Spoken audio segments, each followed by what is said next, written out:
Oke, selamat malam semuanya, teman-teman. Pada malam hari ini kita akan ada sesi podcast, jadi obrolan santai, tapi kita tetap juga akan mendapatkan banyak insight pada malam ini, karena kita akan mengupas tema yang sangat menarik. Khususnya saya juga sangat tertarik dengan tema podcast kita pada malam hari ini, yaitu Live as Business Development in 3PL. Jadi nanti kita juga akan ada narasumber yang luar biasa pada malam hari ini. Beliau sudah 10 tahun berkarir di development ini, khususnya di bidang 3PL. Sekarang beliau baru umur 30 berapa?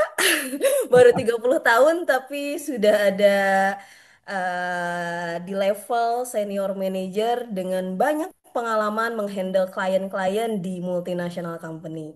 Jadi nanti saya harapkan kita juga diskusi pada malam hari ini akan lebih interaktif dan dua arah. Jadi tema diskusinya itu santai. Nanti akan ada pemaparan materi dari Mas Ruben, pembicara kita pada malam hari ini. Nanti setelah ada pemaparan materi, nanti kita akan buka Q&A. Jadi teman-teman bisa bebas bertanya dan diskusi bersama Mas Ruben. Seperti itu ya untuk tata cara di podcast pada malam hari ini. Jadi sebelumnya biar akrab, jadi lupa nih saya. Perkenalan terlebih dahulu pada malam hari ini saya akan menjadi moderator pada podcast hari ini. Nama saya Salma Nabila. Kebetulan saya juga alumni sama dari company sama di salah satu company multinasional bersama Mas Ruben yang nanti mungkin akan dibahas lebih detailnya lagi. Di sini saya akan menemani bapak-bapak dan ibu-ibu, mbak-mbak Mas pada diskusi malam ini. Jadi gimana nih Mas Ruben kabarnya? Sehat? Sehat, sehat Mas Salma. Sekarang kesibukannya apa nih Mas? Kesibukannya jual. Jualan, oke. Jualan ya. Jadi Mas Ruben ini sekarang masih di BD tapi mungkin di masih di sektor 3PL ya Mas, cuman berbeda company dari company sebelumnya. Jadi mungkin bisa di-share juga pengalaman-pengalaman menarik terkait dunia DB karena BD, sorry DB lagi. BD karena ini salah satu departemen yang mungkin gak semua orang lain itu tahu ya Mas ya terkait apa sih fungsinya di 3PL ini, ngapain sih kerjanya jadi seorang BD gitu kan. Eh, dan juga mungkin saya tertarik juga nih Mas, kayak apa sih hal yang menarik selama Mas Ruben menjadi business development apalagi di dunia logistik seperti itu. Jadi tidak usah menunggu waktu lama lagi, silahkan Mas Ruben untuk memaparkan materi pada malam hari ini. Oke, terima kasih Mbak Salma. Suara saya jelas ya Mbak? Jelas. Oke, sebelumnya terima kasih juga untuk Mbak Salma dan Jatayu Podcast untuk invitationnya. Eh, Hari malam ini kita sharing-sharing ya. Saya seperti yang Mbak Salma sampaikan mungkin sifatnya adalah sharing, bukan sebuah bentuk pengajaran, tapi lebih sharing bagaimana kehidupan seorang business development di kontrak logistik atau third party logistic company. Saya izin share screen.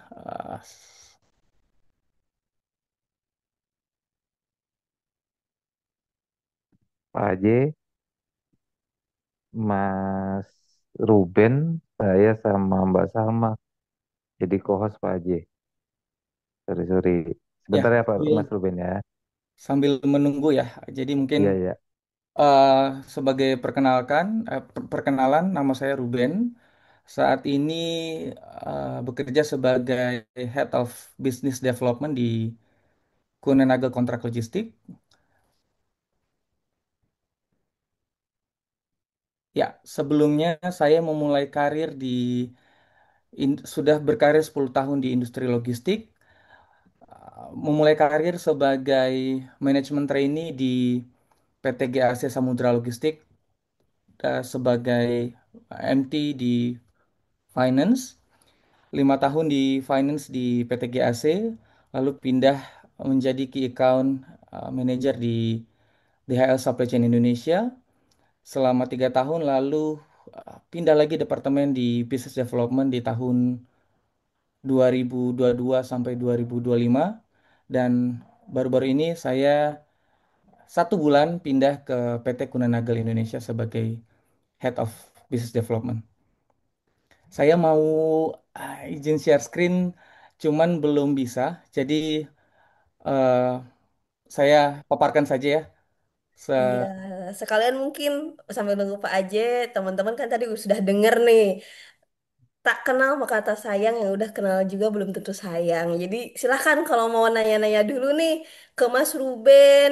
Mas Ruben perkenalannya tadi sudah dipaparkan. Beliau sudah 10 tahun di bidang logistik di berbagai 3PL dari mulai GAC Samudra, DHL, lalu ke Unigar. Kunanagal. Unago. Maaf Mas Ruben. Oke, jadi sudah beberapa 3PL yang Mas Ruben apa namanya? Yang sudah Mas Ruben pelajari dari culture dan yang lainnya. Nah, mungkin teman-teman sebelum melanjutkan sambil nunggu pemaparan ada yang mau ditanyakan nggak terkait perkenalan ini? Silahkan Pak Hamami.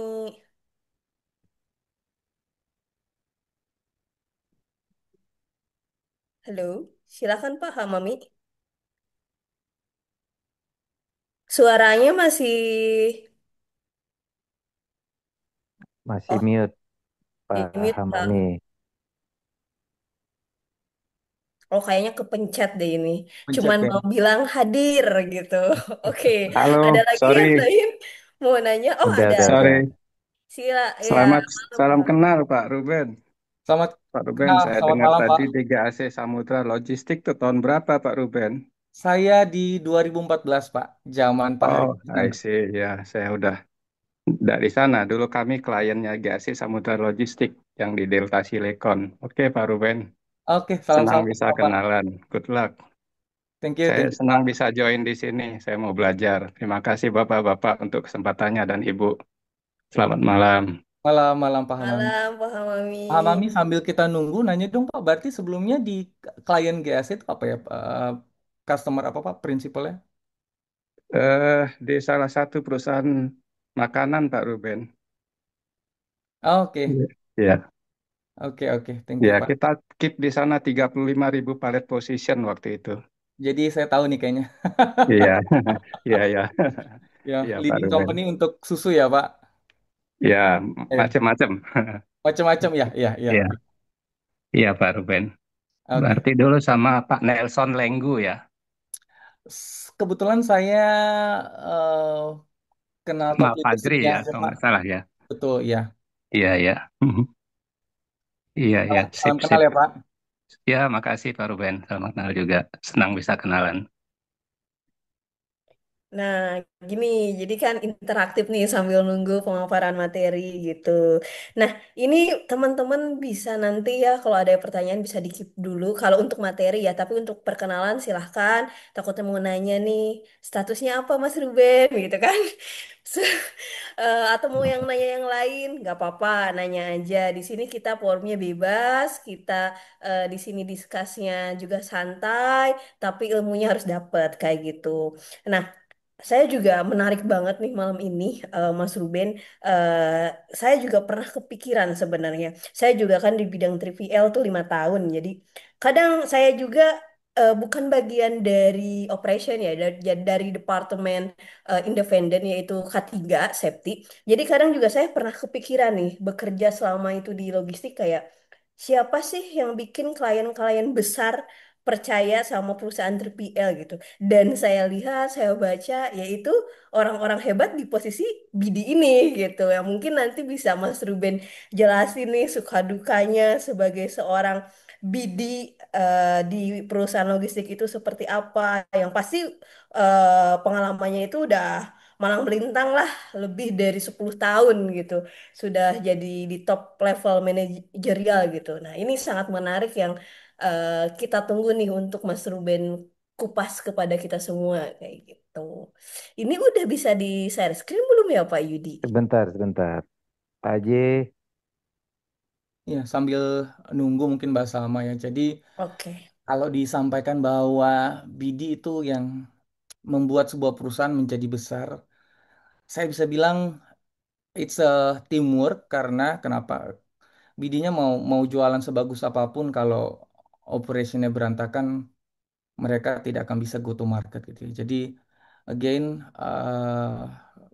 being a business development bukan single contributor in terms of uh, menjual service di kontrak logistik terlebih, tapi bagaimana bekerja dengan berbagai departemen lain untuk uh, menciptakan sebuah solusi untuk customer-customer gitu sih Mas Salma ya. Jadi mungkin nanti di paparan berikutnya ada tuh penjelasan tuh suka duka di business development kontrak logistik seperti apa. Cuma ini kan audiensnya cukup besar ya. Saya juga agak bingung sebenarnya ketika diminta Mbak Salma nih objektifnya kemana nih? Ke tim, ke teman-teman yang baru uh, fresh graduate kah yang mau masuk ke industri third party logistik dan ingin bekerja di business development atau kalau mungkin yang senior-senior nanti memberikan kontribusi masukan kali ya karena saya lihat di grup juga tadi banyak sekali senior teman-teman yang cukup senior yang sudah mempunyai experience yang jauh lebih banyak daripada saya bisa memberikan masukan juga berbagai experience yang sudah dialami. Sip, Mas Ruben. Jadi memang kita ini di sini tempat wadahnya itu untuk saling belajar satu sama lain. Jadi tidak ada yang menggurui, tidak ada yang digurui, kita sama-sama belajar. Di sini juga audiensnya itu latar belakang yang berbeda-beda, Mas Ruben. Ada yang dari fresh graduate, ada yang mungkin bahkan bukan anak 3PL atau bahkan anak logistik, bahkan ada dari anak kesehatan. Jadi saya harapkan di podcast kali ini kita fokusnya ke orang-orang yang fresh graduate yang mungkin belum mengetahui nih BD itu seperti apa, di bidang logistik seperti apa. Mungkin untuk nextnya nih, kalau memang orang sudah tahu nih BD itu apa, gimana kontribusi ke company khususnya di bidang logistik, suka dukanya seperti apa, makin banyak orang yang tertarik dengar cerita Mas Ruben.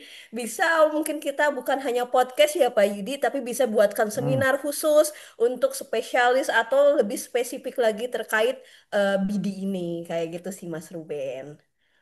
iya, Oke, iya. oke. Saya masih belum bisa share screen, tapi mungkin kita bisa tetap ngalir ya diskusinya Mbak Salma. Sebentar ya. Saya sebentar, Mas Ruben, saya panggil Pak Haji dulu ya. Saya udah Oke, coba WA, jadi rada lama nih. Pak Haji, Pak Haji. mungkin teman-teman sambil nunggu nanya dong, Ya, memang apakah silakan, ada yang silakan. interest di business development di 3PL atau memang sekarang sedang di sebagai sales di 3PL gitu. Malam Pak Ruben. Malam Pak Romi. Mungkin saya izin open cam ya, biar Ya, lebih hangat. Betul, silakan Pak.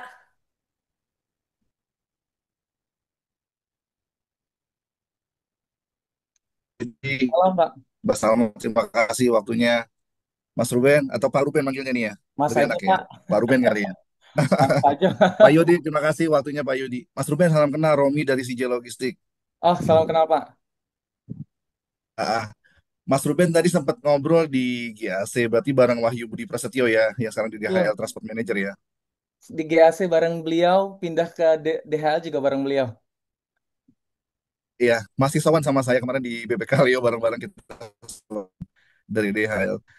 Wah, senang banget nih bisa ketemu. Saya manggilnya Pak Ruben lah biar sama-sama enak lah ya. Sekarang saya di Key Account Pak Ruben di CJ Oke. Logistik dan juga saya juga coba belajar di Hunter. Ada beberapa opportunity yang memang lagi digarap dan beberapa yang kita getting ya kan. Nah, ada sharing dari Pak Haji dan Pak Yudi di ASCI. Saya coba ambil momen ini, momen untuk belajar apa yang bisa saya ambil dari Pak Ruben. Mudah-mudahan bisa dapat pipeline materi yang benar-benar kontributif buat saya nantinya ke depan dan juga ajang buat komunikasi. Demikian Pak Yudi, Mbak Salma, Pak Ruben, terima kasih. Salam hangat, selamat malam. Thank you Pak Romi. Salam kenal ya Pak. Sama-sama. Semoga Salam kenal, bisa Pak Ruben. sharing ya Pak. Saya tidak mengatakan saya lebih expert. Baik, Pak. Kalaupun nanti Baik. di diskusi Pak ada Bapak yang bisa kasih masukan bisa di-sharing juga ke teman-teman yang ada di sini. Baik, sama-sama Pak. Terima Thank kasih you, Pak thank you. Ruben. Salam kenal, Terima Pak. kasih. Salam kenal Pak Ruben. Tadi aku juga ngelihat Anif, Ibu atau Bapak Anif juga tadi raise hand. Ya Pak Ruben, selamat Ah, malam. malam Pak Anif, Salam malam Pak. kenal. Ya Pak, kebetulan saya sangat tertarik dengan business development ya. Perkenalan saya dengan Anif, saya bekerja di salah satu carrier di Qatar Airways. Jadi di Air Logistik ya. Jadi kita lebih ke carriernya. Kebetulan di sehari-hari itu kita sering berhubungan dengan import dan ekspor untuk 3PL. Terutama Kuehne+Nagel juga, DHL juga sering. Tapi untuk Indonesia sepertinya kurang belum pernah ya. Kalau boleh tahu fokusnya itu untuk sekarang di air logistik atau di sea logistik atau mencakup semuanya ya? Oke Pak, jadi memang beberapa company mempunyai beberapa supply chain company punya struktur yang cukup berbeda gitu ya untuk setting dia punya bisnis. Saya saat ini di Kuehne+Nagel kita punya 4 bisnis unit, satu si logistik, air logistik, road logistik. Saya sendiri dari 3PL atau kontrak logistik. Jadi spesialis saya adalah di warehousing dan local distribution.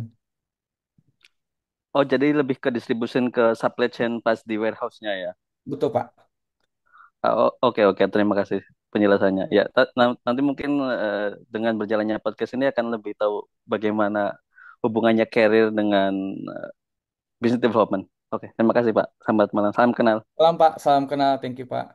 Mungkin ya Pak Hanif sekalian menjelaskan ke teman-teman mungkin ada yang belum paham gitu ya. Jadi beberapa supply chain company dia ada setup mungkin kalau seperti CJ saya yakin dia under satu company, uh, jualannya ada di freight, ada di 3PL, ada di custom, di Merce juga melakukan setup yang sama. Under satu company dia ada punya beberapa produk, DHL sedikit berbeda. Mereka masing-masing bisnis unit berdiri sendiri, freight sendiri, supply chain sendiri, dan beberapa lokal company cenderung fokus di 3PL sebagai sebuah bisnis unit sendiri. Kurang lebih seperti itu ya Pak Anif. Tapi sekiranya nanti ada yang konsep-konsep secara general ada yang bersinggungan, mungkin bisa diambil sebagai bahan yang bisa dibawa pulang dari acara malam ini ya Pak. Ya, terima kasih Pak. Ya. Nah, seru nih. Belum mulai udah banyak yang tertarik sepertinya Mas Ruben pada diskusi kita malam ini gitu. Ada lagi sebelum kita masuk materi dari Mas Ruben yang mungkin mau perkenalan juga gak apa-apa.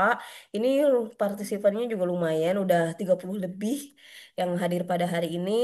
Yang kemungkinan besar ini semuanya sangat tertarik nih pada tema kita malam ini Mas Ruben. Jadi ciptakan koloni-koloni baru Anda di sini. Ada lagi Ya, yang mau perkenalan diri atau mau bertanya sebelum kita masuk ke materi inti dari Mas Ruben? Mas Ruben, ya ini sorry Pak. eh, Saya, ini kan Pak Haji lagi oh Pak belum bisa Yudi ya. dihubungi. Ya, Ah, iya, iya. Dipaparkan dulu aja. Oh, sorry, udah tuh. Mas Ruben, silakan. oke, sudah bisa Pak Coba ya. share. Ya, terima kasih Pak Haji. Thank you Pak Aji. Sudah bisa kelihatan ya Pak. Sip, sip, udah. Sudah, Pak. Silakan, silakan. Oke, jadi eh, saya ada, saya tidak banyak slide Mbak Salma, jadi lebih banyak diskusi. Malam ini saya siapkan mungkin 3 sampai 4 slide terkait apa sih yang seorang business development lakukan di 3PL atau kontrak logistik company gitu ya. Secara general, activity-nya mungkin terlihat sedikit, kurang lebih saya summary ada 4. Tetapi kalau dilakukan dalam lingkup keseharian ini cukup luas dan cukup wide, apa yang business development lakukan di 3PL company.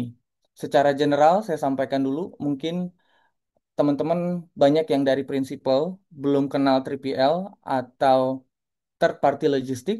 Basically third party logistik adalah perusahaan yang menyediakan jasa logistik di mana biasanya core dari bisnisnya adalah menyediakan jasa warehousing, transportasi atau distribusi, dan value added service, mulai dari cenderung biasanya disebut packaging, labeling, dan sebagainya. Beberapa company memi- eh, eh, saya bisa bilang tiga produk ini adalah produk utama dari 3PL company, tetapi beberapa company juga memang sudah extend mereka punya service melingkupi kegiatan-kegiatan atau aktivitas lainnya yang tidak common di industri third party logistik. Salah satu dari 3PL company yang cukup besar sudah eh, masuk ke industri eh, teknologi, bisa menyediakan jasa instalasi juga untuk tower-tower 5G untuk beberapa perusahaan teknologi atau telekomunikasi.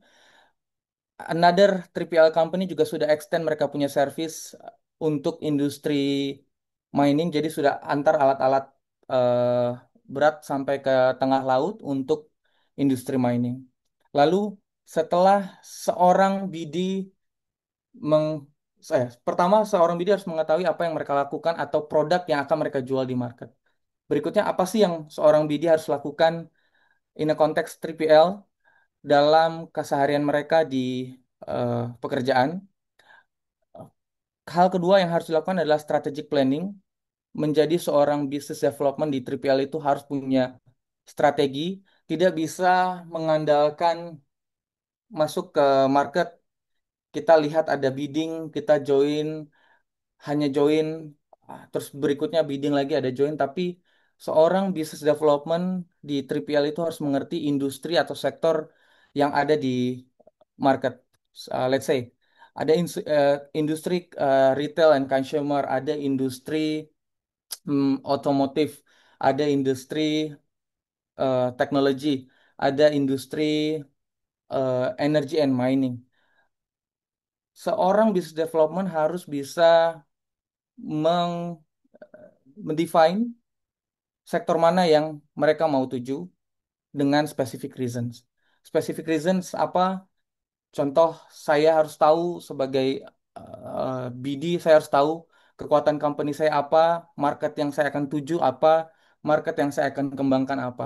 Sebagai BD, saya harus tahu bahwa di market tertentu saya tidak bisa ambil margin besar karena eh, satu satu dan dua hal, kondisi ekonomi mempengaruhi perusahaan sektor yang saya tuju, kondisi players sudah terlalu banyak yang mengejar sektor tersebut dan sebagainya.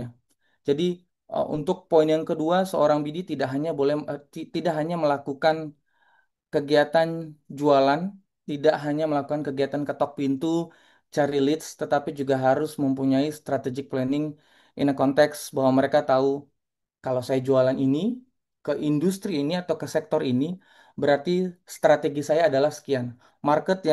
Margin yang saya bisa ambil itu hanya di range sekian-sekian. Solusi yang saya akan berikan ke jenis customer ini cenderung sekian cenderung modelnya adalah seperti ini. FMCG dengan total eh, cenderung biasanya mereka membutuhkan size warehouse yang besar, berarti saya harus punya kekuatan di sisi eh, sourcing di sisi warehouse.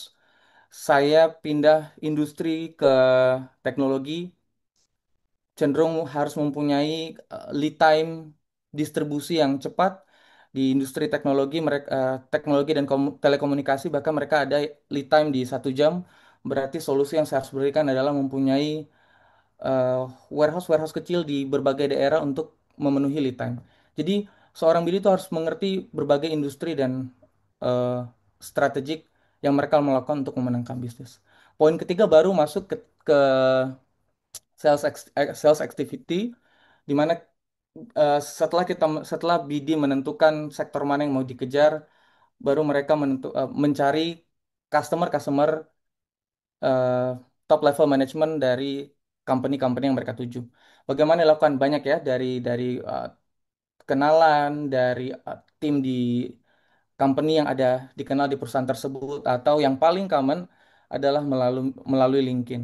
Setelah ketemu, pitching, kita tanya apakah ada RFQ atau non RFQ juga bisa. proposal creation, negotiation, dan closing.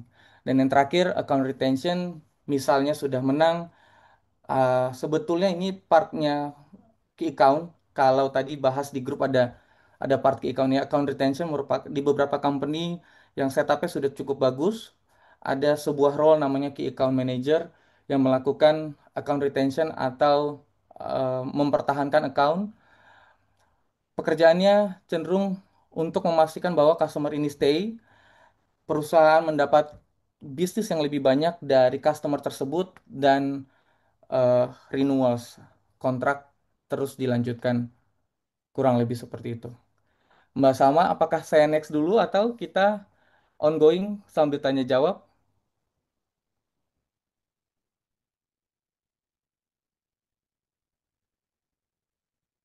Ya, Di next dilanjut dulu aja Mas. Nanti biar setelah ini oke, ada sesi tanya jawab diskusi seperti itu Mas. oke, saya lanjut ya. Lalu pertanyaan berikutnya, karena tadi disampaikan seperti yang Mbak Salma sampaikan, mungkin di audiens saya ini banyak fresh graduate yang mau masuk, yang ingin mempertimbangkan menjadi seorang BD di 3PL. Pertanyaan berikutnya adalah skill apa nih yang dibutuhkan seorang BD di industri 3PL? Saya membuat 4 poin lagi. Yang pertama, industry knowledge, seperti yang dipaparkan di slide sebelumnya. Seorang BD di kontrak logistik sangat perlu memahami bagaimana sektor-sektor yang ada di market bekerja, bagaimana winning strategi untuk memenangkan certain customer. Jadi setiap kalau kita dari high level industri, dari masing-masing industri itu dipecah lagi menjadi customer-customer. Setiap customer itu mempunyai eh, different different style untuk decision making. Jadi seorang BD juga harus mengerti bagaimana customer-customer ini harus dimenangkan. Ada customer yang fokus price, ada customer yang fokus dengan sustainability, ada customer yang fokus dengan em, K3 atau safety. Jadi seorang BD itu harus mengerti di masing-masing sektor, dan ketika dipecah ke masing-masing customer, seperti seperti apa customer-customer ini akan bereaksi terhadap proposal yang akan kita berikan. Itu poin nomor satu. Kedua, relationship building. Seorang BD, saya sangat eh, boleh nanti sharing ya, tapi saya sendiri sangat jarang menemukan business development di kontrak logistik dengan level eksekutif. Kenapa? Biasanya minimum manager, karena ketika memasuki pertandingan, saya sebutnya pertandingan ya, pertandingan di market kontrak logistik, biasanya seorang BD itu akan dealing dengan minimum managerial level, either it's procurement, operation, supply chain manager, atau bahkan eh, C level. Biasanya ada di in certain company ada C level, head of supply chain, eh, ataupun managing director yang mengambil decision. Seorang BD harus bisa membangun relationship. Bagaimana? Jadi bagaimana membangun relationship ya? Dengan aktivitas seperti ini, mengikuti komunitas, mencari dari LinkedIn, eh, dan berbagai hal lainnya, banyak sekali cara untuk building relationship with the market and the right people in the market gitu ya. Jadi bukan hanya eh, berkomunikasi terhadap orang di sisi customer dengan posisi sembarang gitu ya. Kita harus tahu juga, seorang BD di 3PL harus tahu siapa yang dia mau target. Kenapa? Karena kita hanya punya waktu 8 jam sehari, 40 jam seminggu dengan limited time. We need to know who to invest gitu ya. Our time yang kita mau ajak ketemu, yang mau kita quote unquote mau kita treat, mau ajak makan. Kita harus betul-betul mengerti bagaimana cara membangun relationship dengan orang yang tepat. Poin ketiga, consultancy selling. Maafkan kalau bahasa Inggris salah. Seorang BD di 3PL bukan menjual produk sebagai produk jadi gitu ya. Jadi kalau tadi saya sampaikan di supply chain, bukan supply chain business, ada freight, ada sea freight, ada air freight yang cenderung di market menjual rate card. Bagi business development di 3PL industry, semua rate yang ditawarkan bentuknya adalah eh, custom. Jadi tidak, jadi kalau ketemu dengan customer berapa, rate Bapak berapa? Pasti saya yakin 90% dari BD-BD yang ada di market untuk kontrak logistik company tidak bisa menjawab karena memang sangat custom dan sesuai dengan kebutuhan customer. Di konteks poin nomor tiga, apa yang harus dilakukan adalah ketika seorang BD di 3PL menjual, dia bukan hanya melakukan bukan hanya menjual red card, bukan, Pak saya punya gudang, Bapak mau pakai gudang kita enggak. Tapi seorang BD harus bisa mengerti apa Pak, apakah Bapak ada problem, ada isu yang sedang terjadi, ada masalah yang mungkin kita bisa bantu dari sisi warehousing, apakah Bapak punya masalah di eh, inventory akurasi, apakah Bapak punya target di cost saving improvement, operation improvement, cost saving, atau bahkan Bapak punya ada beberapa company yang saya pernah approach juga, atau bahkan Bapak punya masalah untuk manage aset yang terlalu besar gitu ya. Semakin besar company, karena kebanyakan company fokus dengan jualan mereka gitu ya. Jadi mereka jualan produk mereka, contoh mouse gitu ya. Part logistik dan warehousing mereka kebanyakan yang saya ketemu eh, mereka belum canggih di sisi warehousing controlling ya. Jadi hal-hal tersebutlah yang harus seorang BD bisa approach ketika melakukan pitching ke customer gitu ya. Tidak hanya Pak, saya ada gudang, Bapak mau pakai nggak? Nah, tidak. Ketika ketika BD melakukan hanya menjual kayak Pak produk dong gitu. Saya bisa jamin 100% tidak akan bisa bertanding di market kontrak logistik. Keempat, ketika seorang BD sudah memberikan sebuah proposal, proposal di kontrak logistik company itu bukan cuman datang dengan harga, tetapi harus juga berdasarkan data-data analisa yang sudah dilakukan. Jadi seorang eh, BD harus sangat memahami. Tidak, saya sendiri pun tidak mengerti engineering dan cara menghitung, tapi harus mengerti high level konsep. Kenapa kita menawarkan A dengan harga sekian?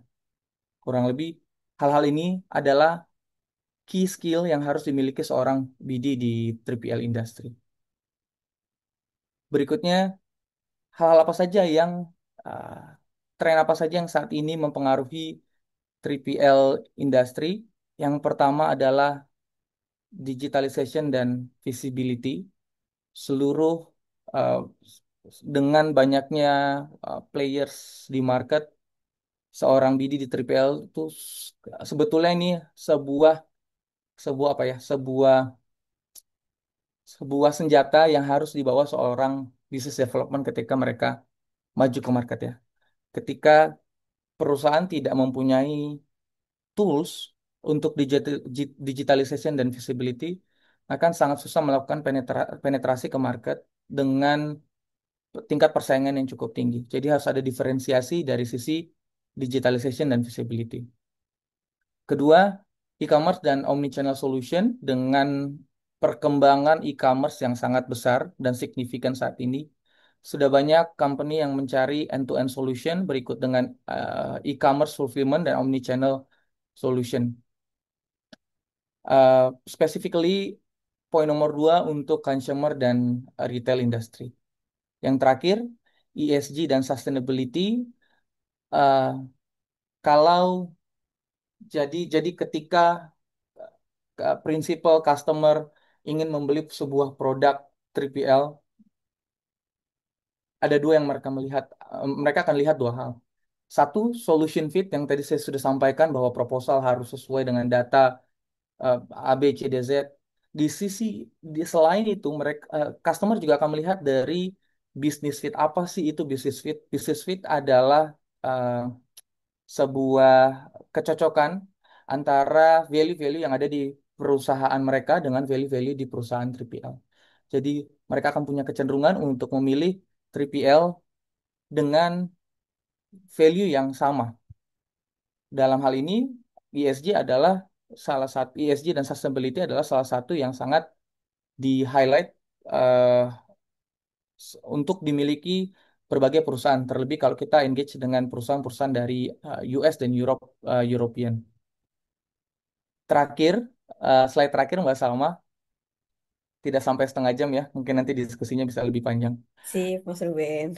Ya, critical challenge yang dialami oleh business development di 3PL ya. Eh, Sangat susah, saya bisa bilang tidak mudah menjadi business development key account manager di 3PL. Kalau sebagai key account mungkin setiap hari, setiap setiap quarter, setiap semester, setiap tahun dihantam oleh persaingan di industri-industri. Pemain lainnya ingin merebut customer kita gitu ya sebagai key account di 3PL. Eh, so what makes us different adalah sesuatu yang harus eh, ditonjolkan, tetapi pada kenyataannya diferensiasi itu cukup cukup sulit karena market sangat price sensitif. Jadi siapapun yang bisa masuk dengan harga murah ya saya pindah gitu ya. In terms of retention gitu. Dari sisi business development juga ketika kita bersaing di market terlebih untuk sektor tertentu em, mereka hanya akan lihat harga. Jadi bahkan saya pernah bukan pernah ya beberapa kali melakukan presentasi proposal ke customer. Customer bilang, Pak, lihat dulu halaman terakhir proposal gitu ya. Sorry, red card yang di offer. Ketika saya pindah jam langsung gitu ya ke slide paling terakhir dengan red card, mereka bisa langsung diskusi mengatakan bahwa Pak ini rednya nggak masuk, kita nggak usah bahas, bahkan 50 slide yang sudah saya siapin itu tidak usah dibahas gitu. Pak ini nggak usah dibahas, Bapak pulang dulu, review kembali, saya yakin ini nggak akan masuk, jadi percuma untuk membahas proposal yang disampaikan kalaupun nantinya harganya pun nggak tetap masuk gitu ya. Jadi di market yang sangat crowded dan price sensitive, seorang 3PL tuh harus sangat bisa memberikan value proposition ke customer in terms of technology yang ditawarkan, flexibility ataupun similarity terhadap customer-customer yang sudah pernah di-serve sebelumnya. Poin kedua, challenge yang dihadapi oleh seorang BD di 3PL adalah long complex sales cycle. Nah, tadi ada di grup sudah mulai diskusi ya. Ah, 6 bulan nggak ada sales, nggak closing di cut gitu ya. Di 3PL saya bahkan lihat uh, banyak sekali yang 1 tahun tidak close, 1,5 tahun tidak ada closing, bahkan 2 tahun closing tapi dengan size bisnis yang tidak sizable gitu, yang cukup kecil. Nah, di 3PL industri menangin bisnis dengan scale yang cukup besar bisa membutuhkan waktu 6 sampai 18 bulan. Kenapa? Karena cenderung eh, kontrak logistik eh, agreement biasanya cenderung panjang-panjang ya, 2-3 tahun. Karena dari sisi customer mereka juga tidak mau setiap tahun melakukan bidding, ada yang lebih murah pindah. Dari sisi mereka juga tidak sustain karena hal tersebut mempengaruhi juga mereka punya penjualan karena harus ada ketika nanti ada migrasi, ada risiko juga ada risiko di sisi fail migrasi dan ada loss stock dan segala macam. Kurang lebih hal-hal tersebut yang membuat seorang business development di 3PL company cenderung membutuhkan waktu yang lama untuk closing. Jadi kalau disampaikan tadi 6 bulan di cut karena tidak ada closing, wah sangat sangat sangat challenging untuk bisa winning bisnis ya. Unless mungkin small small portion of transport distribution service yang tidak uh, tidak eksklusif gitu ya. Ada customer yang selagi ada murah dia masukin masuk masuk masuk, itu mungkin menjadi salah satu celah seorang BD di 3PL bisa masuk closing di bawah 6 bulan tenor pekerjaan gitu ya. Yang terakhir adalah uh, mendesain solusi, designing solution without reliable data ini ya, mungkin saya kehapus tadi. Jadi banyak sekali customer yang merasa bahwa ketika melakukan tender dengan data yang segini, ah, pasti 3PL sudah expert gitu ya. Jadi mereka bisa kasih harga atau bisa apa. Nah, ini adalah salah satu challenge ketika seorang BD terjun ke market dan ingin menyediakan sebuah proposal tanpa data yang cukup. Nah, karena seperti yang saya sampaikan tadi, tidak ada bak eh, acuan harga kita untuk customer ask ini, karena setiap customer punya profile yang berbeda, inbound profile yang berbeda, uh, inboundnya loose, inboundnya palletize, pickingnya pickingnya full pallet, pickingnya uh, kombinasi dengan outboundnya palletize, itu sangat mempengaruhi desain yang akan kita berikan ke customer dan juga mempengaruhi harga yang akan diberikan ke customer. Bentuk transaksinya seperti apa, apakah solusi yang cocok SPR, double dip, apakah kita akan provide dengan shelving. Nah, hal-hal tersebut yang menjadi challenge. Jadi eh, ketiga ini merupakan challenge yang cukup sering dihadapi oleh business development di 3PL, tapi saya put juga di bawah seorang BD juga uh, harus mempunyai apa ya, karena ini sesuatu yang common. Biasanya BD-BD di 3PL sudah mempunyai kemampuan untuk uh, men-tackle masing-masing challenge ini. eh Ya, untuk yang poin nomor satu, biasanya masing-masing perusahaan punya value proposition yang mereka tawarkan. Kedua, eh, untuk kompleks long sales cycle, kita harus terus melakukan maintain relationship dengan strong consultative selling skill. Dan yang terakhir, untuk designing solution biasanya cenderung uh, BD-BD akan ditemani oleh uh, tim-tim solution atau tim engineer yang sudah terbiasa mengerjakan solusi di industri tersebut. Jadi sudah punya bayangan dengan profile customer yang seperti ini, dengan data yang sangat sedikit, kira-kira uh, proposalnya akan seperti ini. Kurang lebih seperti itu yang bisa saya share, Mbak Salma. Ini masih critical challenge ya. Saya tidak share bahagianya apa gitu ya. Bahagianya mungkin adalah saya ketemu orang setiap hari. Saya berbincang dengan orang baru, dapat insight dan memperluas network. Kurang lebih itu yang bisa saya sampaikan, Mbak Salma. Oke, baik Mas Ruben. Tadi pemaparannya sangat menarik ya. Yang tadinya saya juga sebenarnya belum tahu gimana sih tugas orang BD itu. Jadi banyak tahu. Jadi kalau bisa saya summarize nih, untuk what we do as BD at 3PL Company ini sangat menarik karena responsibility di perusahaan 3PL ini sebagai BD dari mulai kita harus bisa mengidentifikasi peluang, lanjut kita juga harus bisa membangun serta memelihara relasi yang sudah terjalin dengan klien atau customer. Apalagi kan kita 3PL ya Mas, pasti setiap customer itu memiliki culture yang sangat berbeda gitu. Saya paham sekali kalau untuk menghandle customer ya, karena saya juga di 3PL gitu.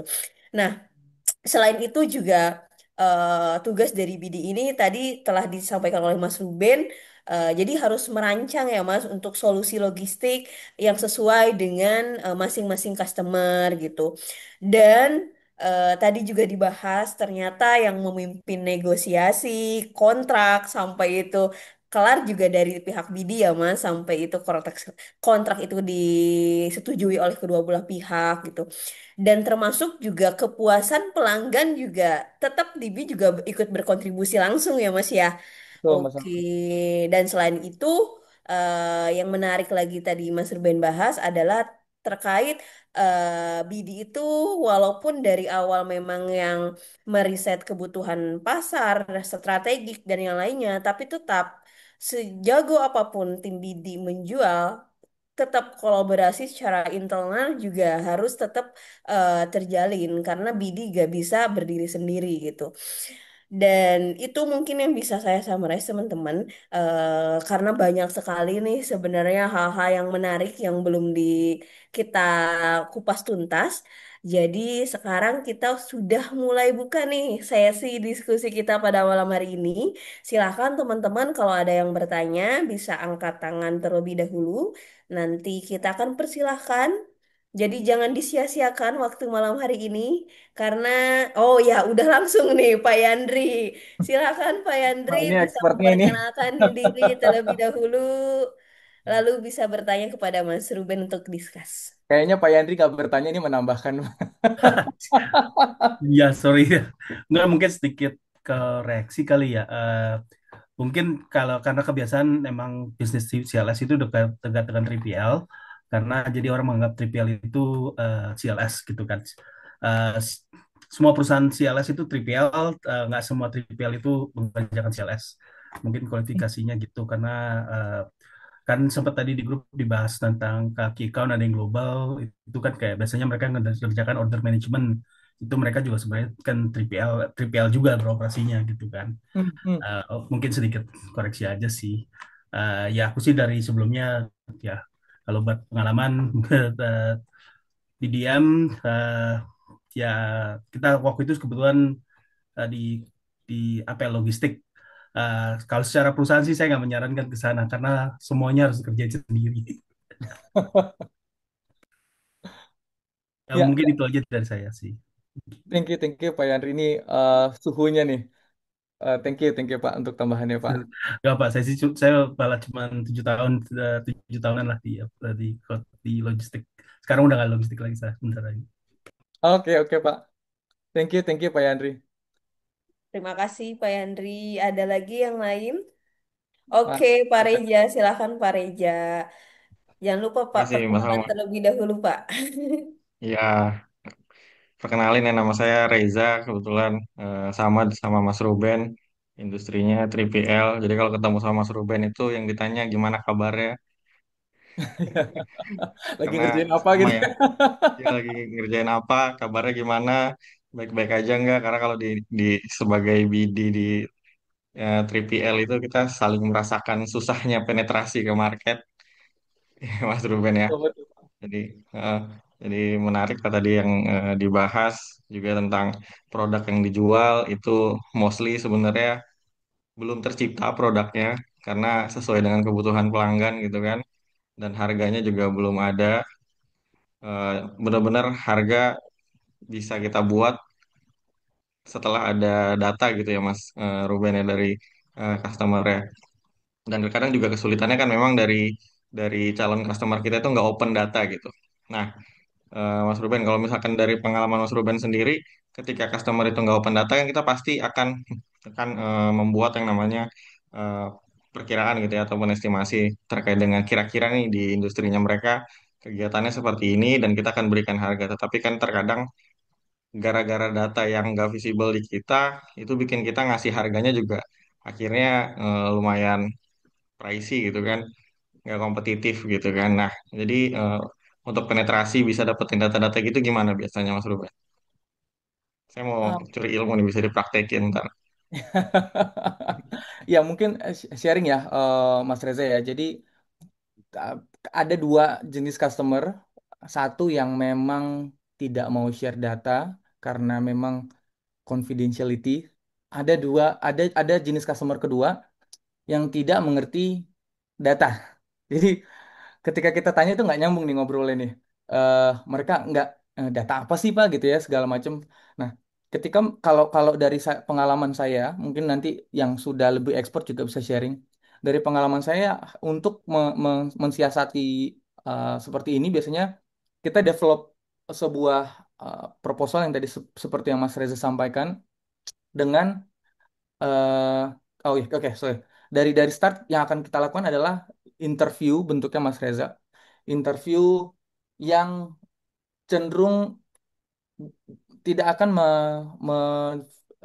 tidak akan menjelaskan seluruh transaksi yang akan terjadi, tapi kita punya visual secara general mereka how they are doing the business dan volume secara high level gitu ya. Sesudah itu biasanya kita melakukan ya calculation, solutioning dan membuat asumsi-asumsi yang kita tambahkan dalam proposal. Di dalam proposal yang kita buat kita letakkan bahwa hal eh, informasi ini kita dapatkan berdasarkan diskusi. Informasi ini kami tambahkan berdasarkan asumsi yang kami pahami di industri yang berjalan. Lalu biasanya ada next step adalah eh, diskusi terhadap proposal. Kalaupun customer-nya nggak mau diskusi diskusi terhadap proposal, udah lupakan saja untuk melakukan bisnis dengan mereka, nggak akan menang gitu ya. Tapi kalau mereka open, biasanya during diskusi saya akan sampaikan bahwa Pak, ini yang Bapak sampaikan waktu kita interview tanggal sekian, ini yang kita asumsikan ya Pak. Mohon dikonfirmasi di meeting ini apakah asumsi-asumsi yang kita buat betul.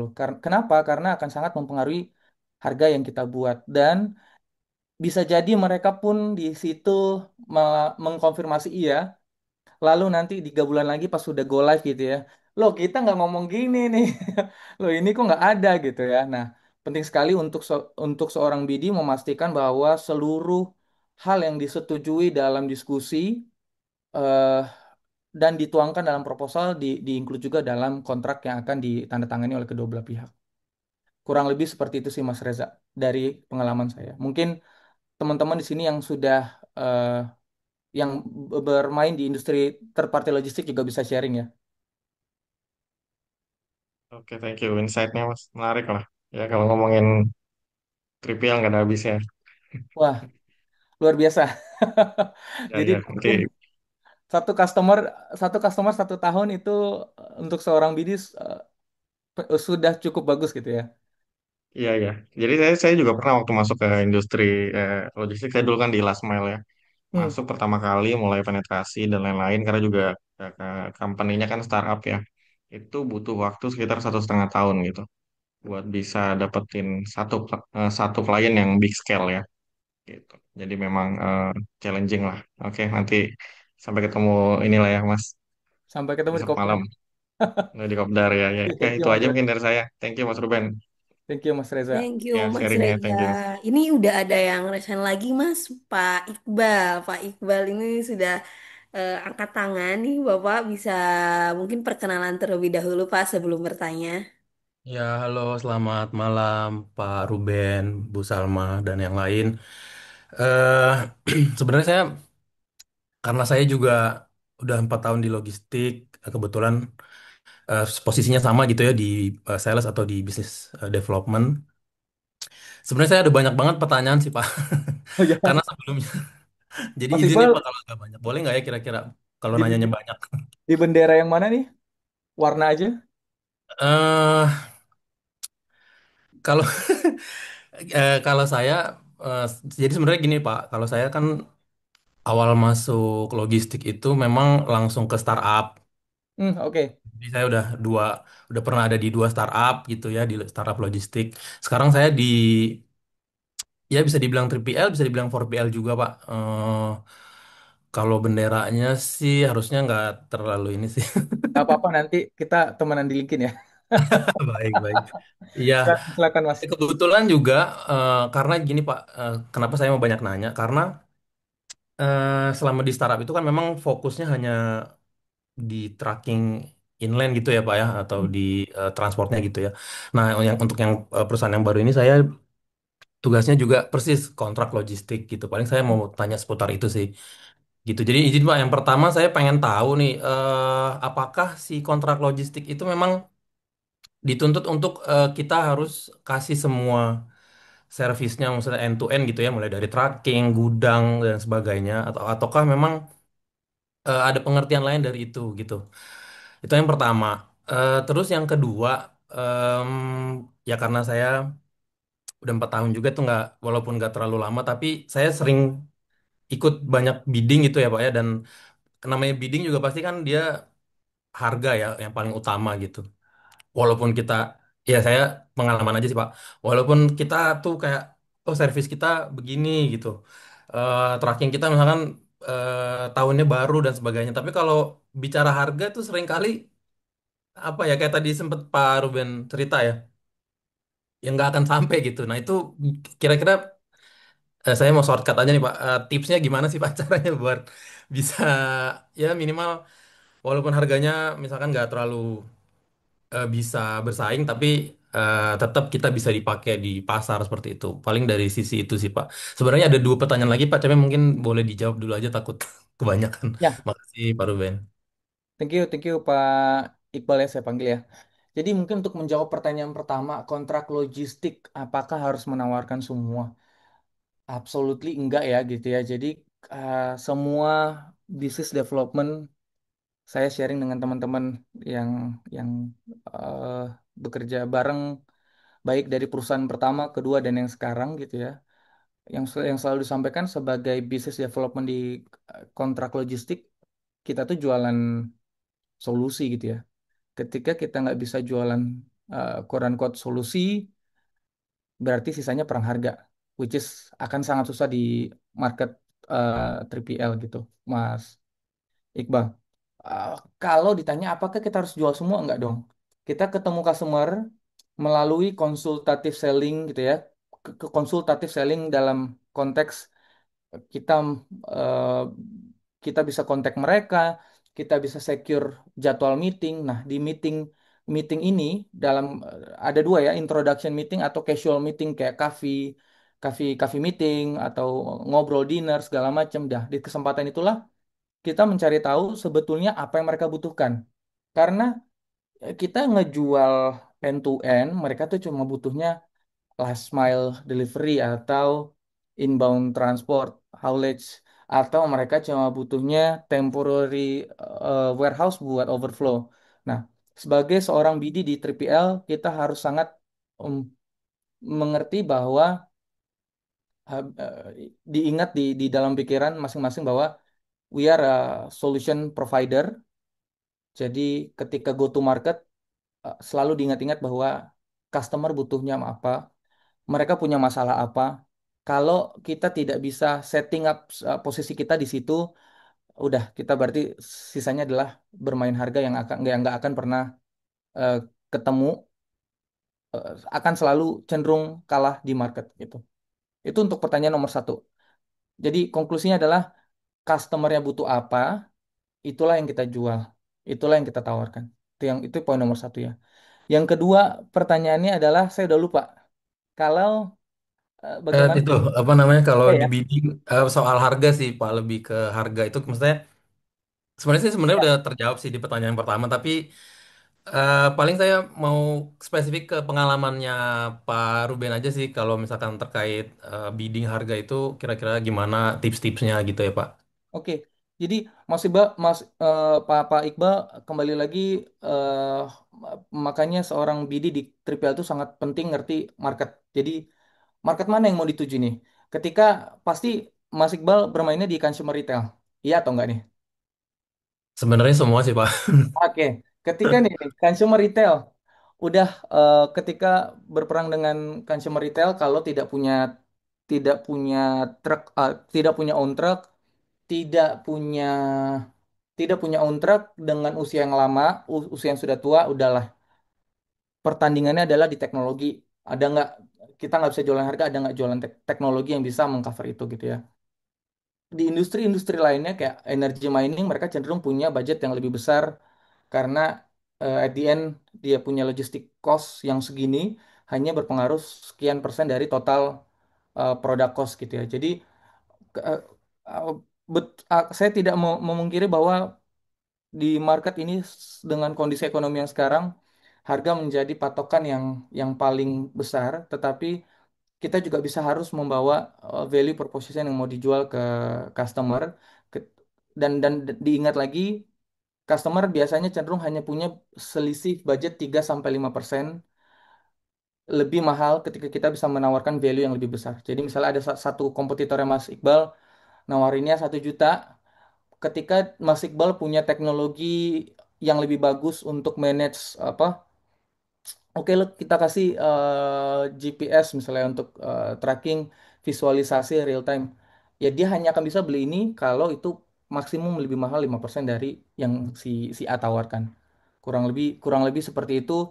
Kalau ada pertanyaan lanjutan, monggo. Ada mungkin Pak Yandri mau kasih masukan ya? Ya, mau nambahin aja. Ya, Sorry, agak bantu nambahin. silakan, silakan Pak. Kebetulan di sana juga. Mungkin salah satu yang mungkin nggak setuju ya kalau yang customer selalu mencari harga termurah. Resiko terbesar dari concern utama dari customer itu sebenarnya bukan harga, tapi business continuity. Harga itu salah satu komponen yang dia targetnya KPI dari procurement. Iya benar, tapi business continuity itu di atas itu karena segala business subscription itu lebih mahal dari harga. Jadi karena itu banyak sekali tuh tender-tender yang sebenarnya basically tender-tender uh, prosedural lah kita bisa bilang karena kemungkinan pemenangnya ya pemain-pemain lama gitu loh karena mereka sudah tahu harga dan ininya uh, ya startup banyak yang masuk ke ke banyak pertandingan yang dimasukin TPL emang dan mereka mainnya dengan salah satunya tadi itu karena pemikiran startup bahwa harga itu yang pertama mereka masuk dengan harga edian banyak 3PL ya seperti Mas Ruben bilang kita exit dari beberapa market gitu loh karena kita ngelihat oke okay, this is not gonna work gitu kan jadinya ya edian 3PL yang bersaing di sana ya tapi beberapa big players karena itu juga nggak mau sentuh 3PL kayak nggak semua sentuh startup karena mereka tahu begitu di Hanover walaupun harganya bisa jauh ke savings ke 10-20% di tengah-tengah bisa ada bisnis shutdown atau kayak gimana gitu kan. Dan itu yang paling mereka mau hindarin. Nah, yang utamanya tadi gimana bisa dapat informasi, ya at the end of the day tentang kenyamanan dari si procurement itu sendiri terhadap kita gitu loh. Dan juga data itu nggak cuma dapat dari procurement kok. Kalau anak-anak triple yang main CLS sudah tahulah data bisa dari mana-mana. Saya pernah dapat bocoran data dari bagian operasional dari gudang lah, dari operationnya inilah gitu. Itu hal-hal yang biasa lah. Dari market pun banyak lah orang yang dari vendor-vendor sendiri pun mereka udah pernah main, mereka tahu kendala-kendalanya beberapa gitu kan. Karena harga yang di tender itu dengan actual cost itu sering berbeda. Hati-hati di situ di 3PL. Banyak beberapa terutama yang FMCG players itu cost-nya ada yang include unloading cost, which is startup banyak kejebak di sana, masuk mereka harganya menganggap paling murah, kena semua harus bayar itu mundur tengah jalan. Nah itu yang mesti kadang-kadang information on the market itu yang penting sih, yang seperti Mas Ruben juga bilang lah informasinya kalau nggak bisa didapat ya agak susah, mendingan nggak usah ikut tender karena kalau tender itu ya risiko. Dan tadi ada yang menanya 3PL ya seperti apa aja gitu kan ya sebenarnya 3PL apa yang ada di kontrak sih karena kan kerjakan kontrak logistik kalau saya dulu 3PL sampai ngerjakan custom juga ada gitu loh dan there's a business in there tergantung yang dari mana gitu kan. Thank you Pak Yandri ya. Eh, Insight yang sangat bagus tadi ya dari Pak Yandri, berarti Mas Iqbal, bahwa sebetulnya di atas harga itu ya business continuity. Customer-customer ini nggak akan award ke someone yang mereka rasa tidak bisa menjalankan, tidak bisa deliver service dengan baik gitu ya.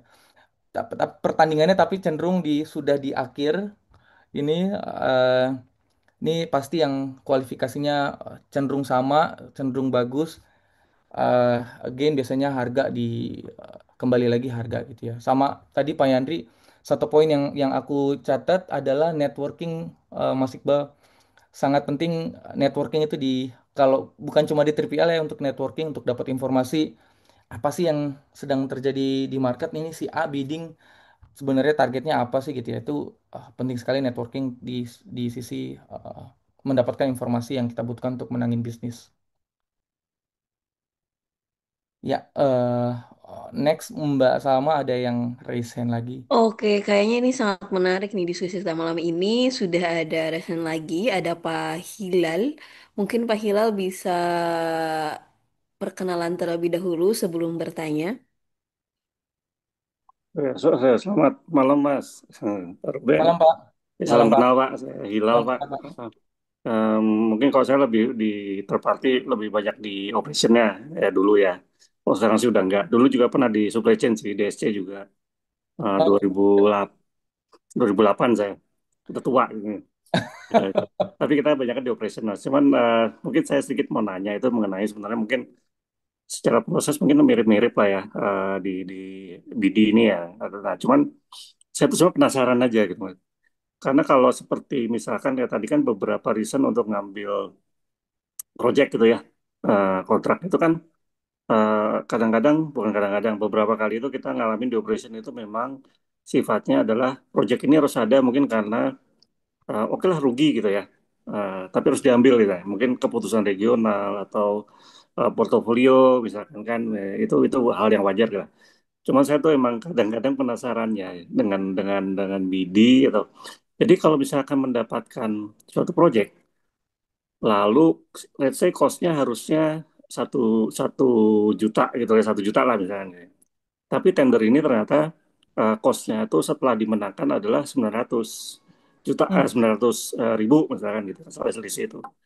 Nah, di situ kan sebenarnya kalau di pengalaman saya selama ini, efeknya kan nanti akan cooperation tuh, ya harus ada yang diefisiensikan misalnya gitu kan.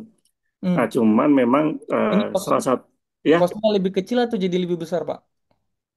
cost-nya pasti lebih besar karena Oke. kan targetnya kontraknya 1 juta misalkan gitu ya.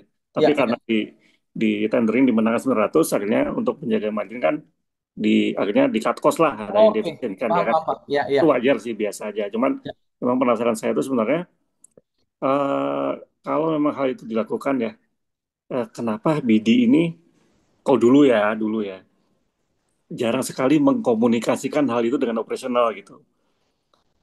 Hmm. Apakah Hmm. memang karena itu kan kalau di operasi emang salah satu benefitnya adalah dengan cut cost itu kita dipaksa untuk efisien ya.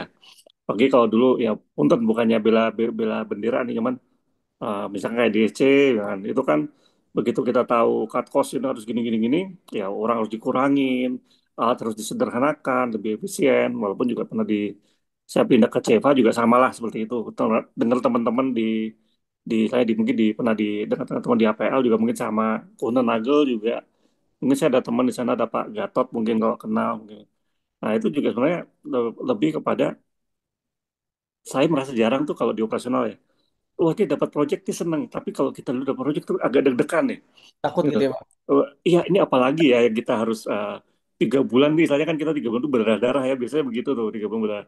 Jarang sekali kita mendapat project yang sifatnya tuh happy gitu. Dari awal tuh jarang sekali lah. Nah, itu mungkin efek dari harga itu ya persaingan lah. Nah cuman memang penasaran saya tuh bagaimana sih BD ini mengkomunikasikan misalkan eh, ini loh harusnya secara hitungan tuh kamu perlu 10 orang tapi ternyata karena ada hal ini kamu hanya hanya 8 orang gitu kan. Nah, Oke. lalu oh alatnya harusnya forkliftnya minta yang sekian ton gitu kan. Tapi ternyata karena alasan ini, nah itu apakah dari BD ini bagaimana sih strateginya untuk bisa uh, mendeliver hal itu kepada operasional dan karena kan pasti operasional juga jangan sampai keganggu ya untuk bisa tadi kepuasan customer itu istilahnya ya kita kan sama-sama gitu itu operasional dengan BD itu kan sama sama-sama bekerja keras lah untuk itu. Nah, mungkin strateginya aja sih Mas. Gimana biasanya dari BD, oke udah diputuskan, lalu dia menyampaikan kepada pihak yang terkait misalkan ya, supaya Ya. oh ini tuh kita nggak bisa apa keputusannya itu kurang dari yang diminta gitu kan seperti itu. Misalkan seperti itu sih. Penasarannya itu aja sih Mas. Nah, kalau Ya. di sini don't worry Mas, ini grupnya pada sharing-sharing cuek-cuek aja Mas, nggak perlu nggak ada menggurui nggak ada apa tapi lebih sering saya senangnya di sini karena apa ya saling sharing aja gitu tanpa ada yang ingin menggurui atau apa gitu. Itu aja sih. Makasih Mas ya. Thank you Pak Hilal. Mungkin nanti eh, teman-teman BD lain bisa menambahkan. Kita dari BD-BD 3PL minta maaf dulu nih ke Pak Hilal dan seluruh operation team. Jadi menurut berdasarkan pengalaman saya yang tidak terlalu banyak ya Pak, saya tidak bisa brags about my experience gitu ya. Tapi sejauh ini sih Pak, sebelum kita mengirimkan final proposal, eh, biasanya BD akan ditamani oleh tim solution yang melakukan perhitungan terhadap apa yang akan kita tawarkan. Di proposal pertama cenderung kita at a safe position sesuai dengan hitungan normal. productivity tidak ada yang dipangkas gitu ya, tidak ada yang dipercepat. Tapi pasti biasanya kalau kita masuk ke second round, Pak, eh, saya sebagai BD harus sedikit banyak akan bertanya ke customer, ada ekspektasi nggak seberapa jauh kita harus turun. Nah, disitulah Pak pertandingan real eh, kita untuk memenangkan bisnis. Nah, cenderungnya kalau yang saya lakukan selama ini di 5 tahun setengah di komersial, sebelum itu kita lempar ke customer, Pak, pasti ada meeting dengan operation untuk memastikan bahwa mereka agree angka yang akan kita submit. Gitu sih, Pak. Jadi selalu ada meeting, final meeting dengan tim operation. eh, Dalam hal ini ya operation, either operation manager atau operation directornya untuk memutuskan, oke, gua nyaman dengan angka yang lu submit gitu ya, tim BD dan solution submit. Kurang lebih sih seperti itu sih Pak. Jadi apakah informasi itu pada saat bersamaan diturunkan ke bawah oleh leadernya? Nah, cenderung biasanya pas implementasi itu baru dapat informasi itu Pak. Oh, kita ini harus cut orangnya segini karena asumsi productivity dinaikin. Gitu sih Pak. Silakan Pak Yandri, tadi sudah open mic. Sorry. Cuma mau nambahin jawaban paling simpel, salah hitung sering juga. Itu paling sering saya kalau Iya, iya. sampai tiba-tiba harus kurang, kalau misalnya harga tracking lebih murah segala macam, kadang-kadang paling sering terjadi ya seperti itu. Tadi ada cost-cost yang nggak dimasukin, tiba-tiba di Iya, lapangan ada, iya.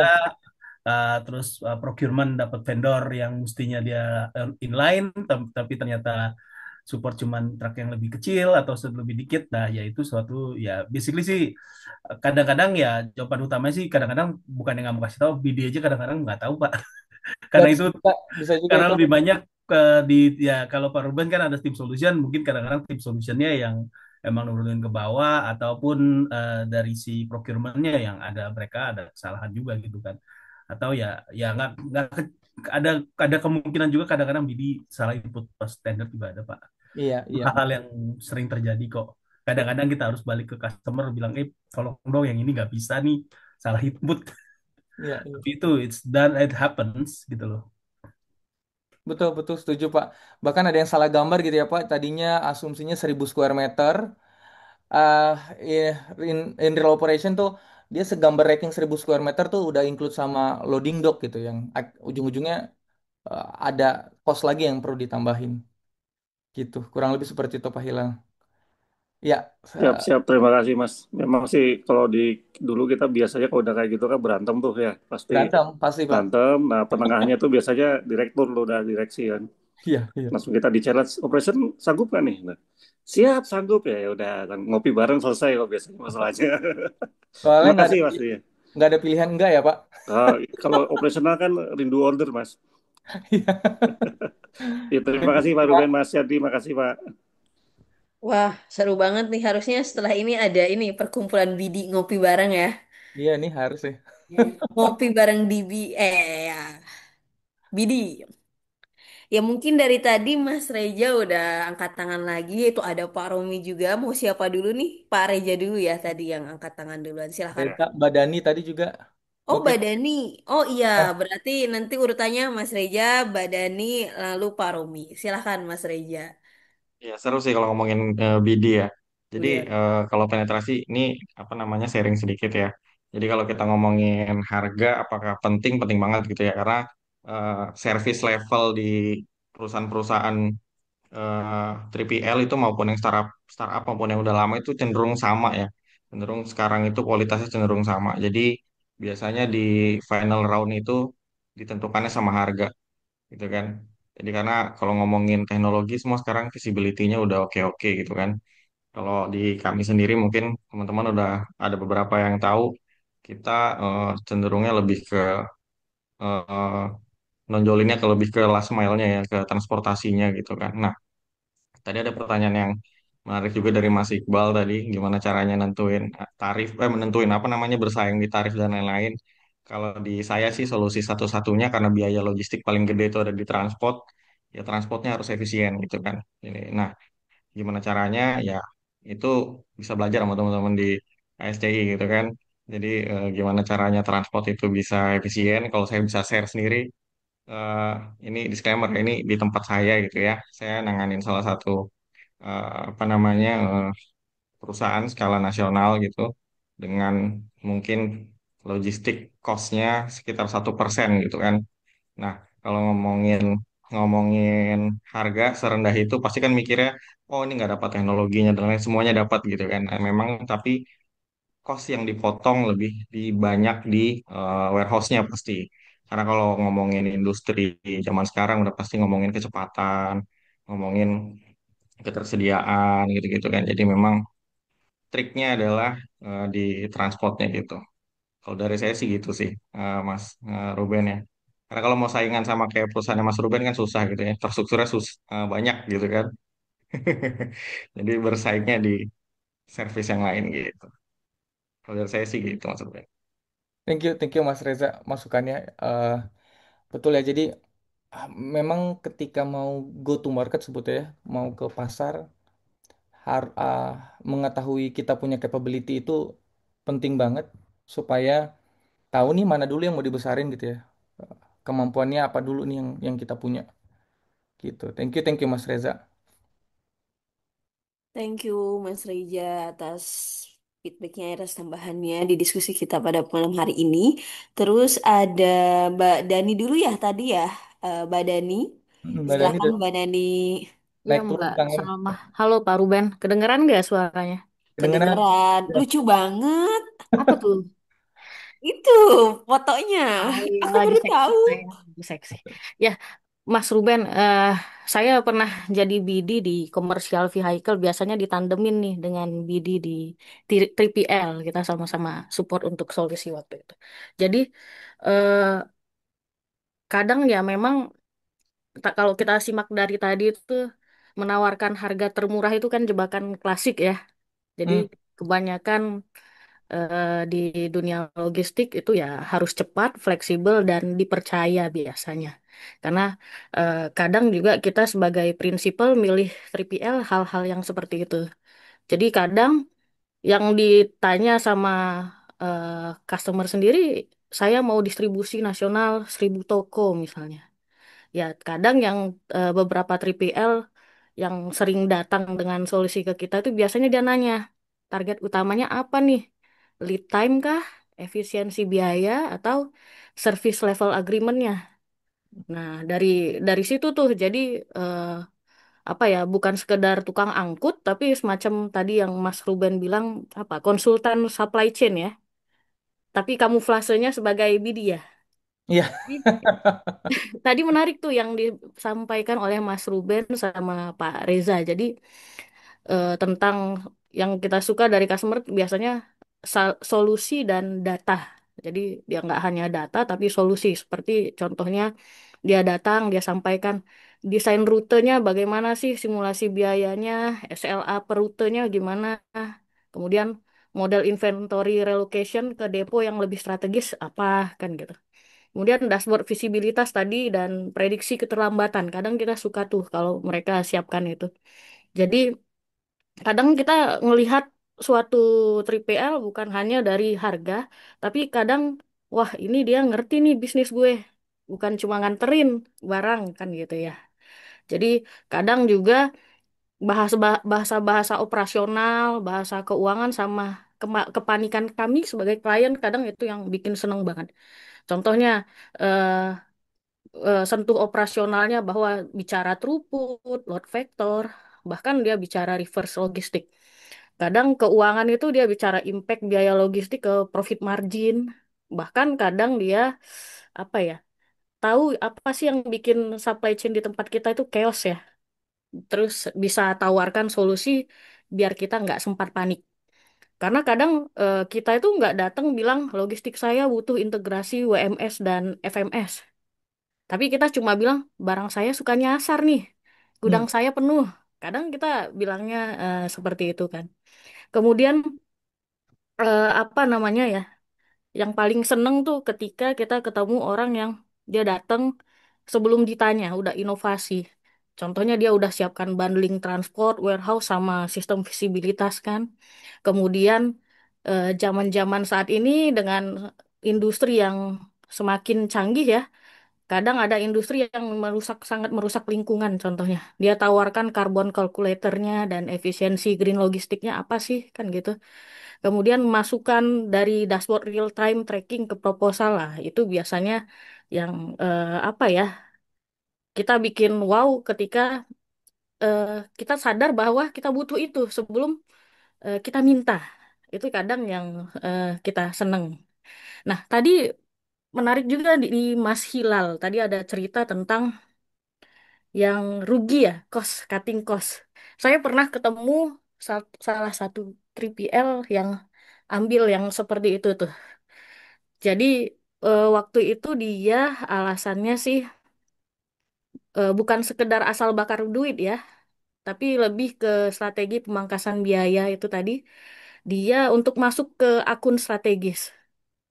Jadi dia ambil volume besar, tapi dapat efisiensi skalanya.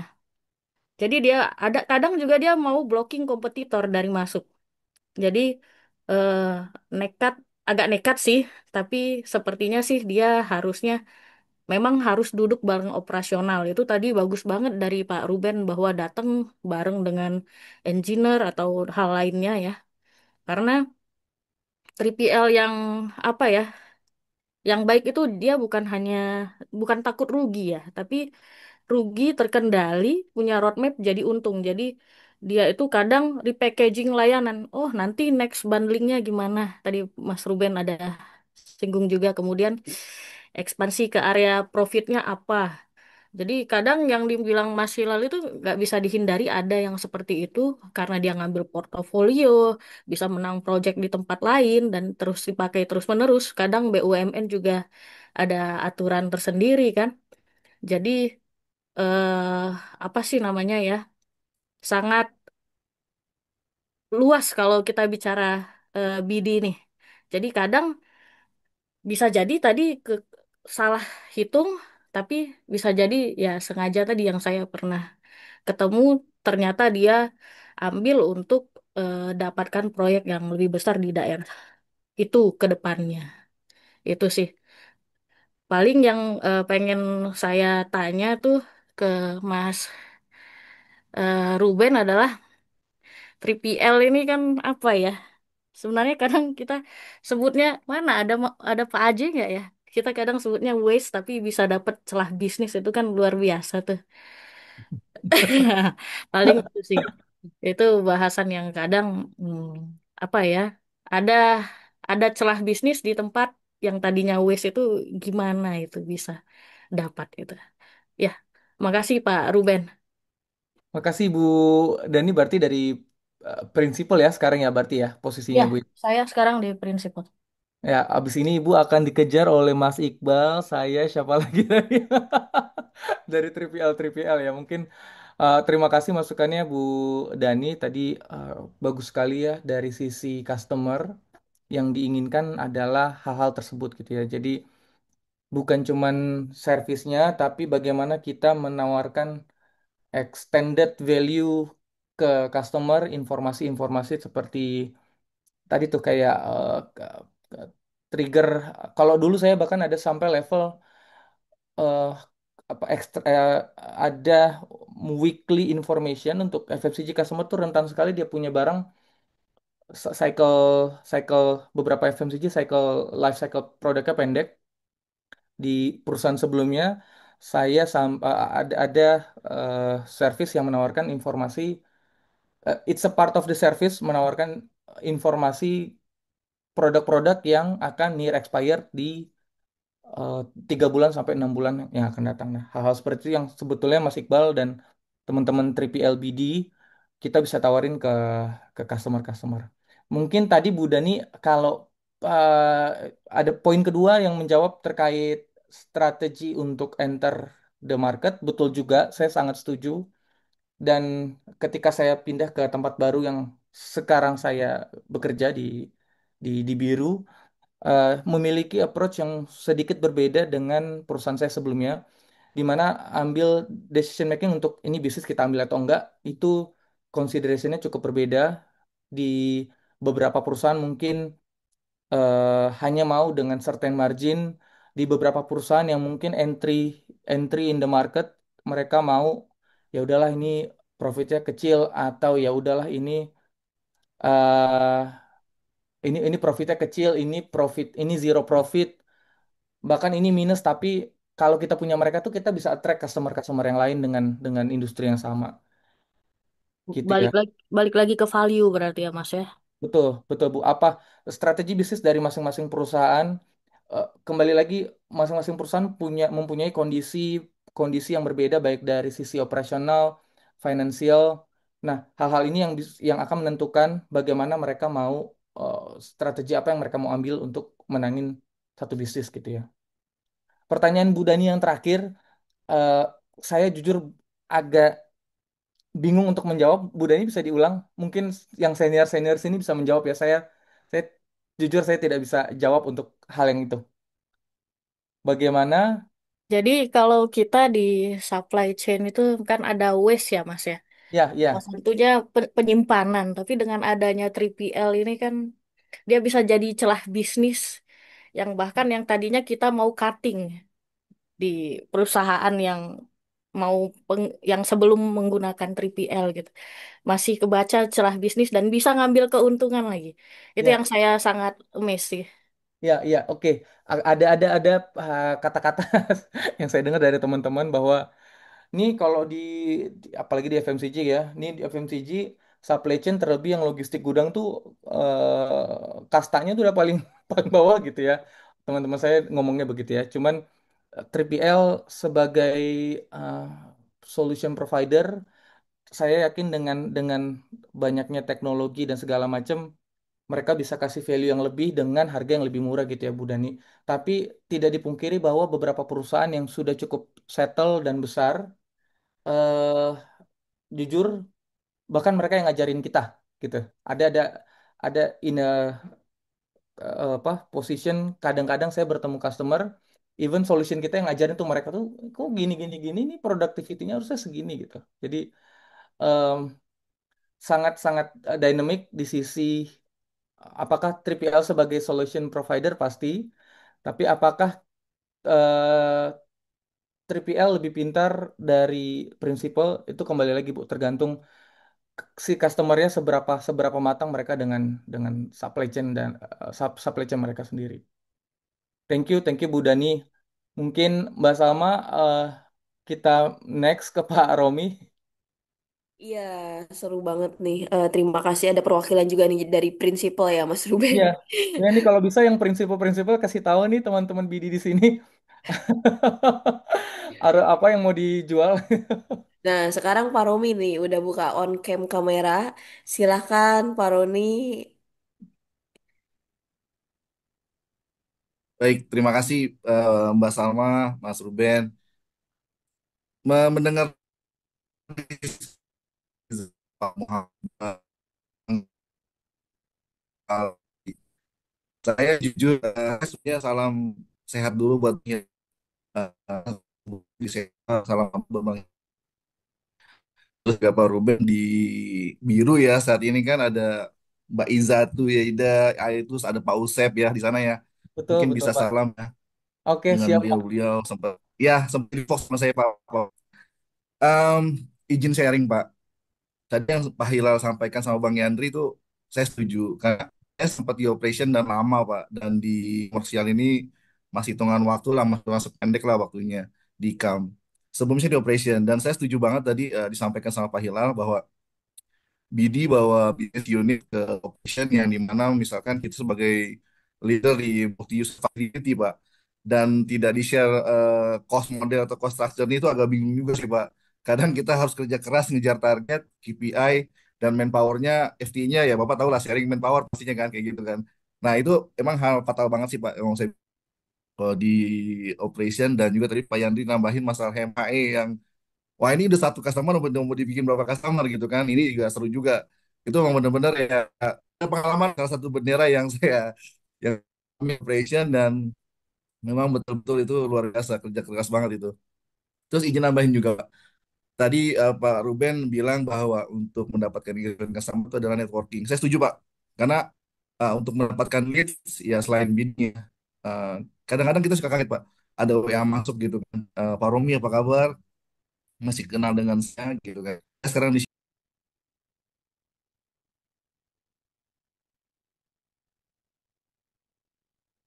Pak Romi hilang Halo, sama Pak ya, Romi menghilang.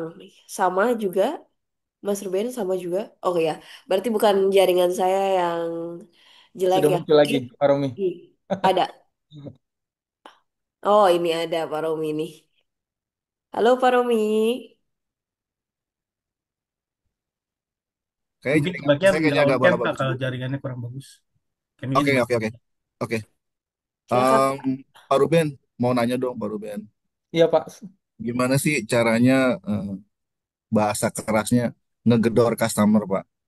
Sedangkan kita sudah introduction berkali-kali WhatsApp dan lain-lain. Dan kebetulan memang saat ini saya memberikan, leader saya memberikan kebebasan Pak. Selama mau belajar dan ada opportunity silakan di guidance gitu kan Pak. Mohon izin Pak, mungkin Bapak ada arahan buat saya asekam, ya existing customer memang saya maintain Pak. Itu berat banget Pak, benar apalagi FMCG, retail dan lain-lain seperti itu. Gimana sih Pak caranya mendapatkan opportunity dari customer dengan gedor awal, opportunity dari introduction, bahkan kita kadang-kadang suka nggak dibalas sama customer. Terima kasih Pak Ruben, Bu Salma, makasih. Thank you Pak Romi. Ini kayaknya tadi Pak Yandri mau adding nih Pak, mau menanggapi Pak Romi punya statement. Oh, Silakan. itu sebenarnya yang saya sebelumnya sebelumnya sih. Ya mungkin nambahin sedikit lah yang tadi dan mengenai tentang take loss ya. Ya 3PL itu basically kenapa kadang-kadang perusahaan lebih sering dealing dengan suka dealing dengan yang lebih gede, salah satu solution. Kedua tentang power of the market juga ya kan. Jadi tadi ditanya kenapa bisa bisnis yang dari waste bisa jadi bisnis yang jalan dan juga bisa dapat margin dari sana. Ya kadang-kadang kita kadang ngomongin tentang economical skills juga ya.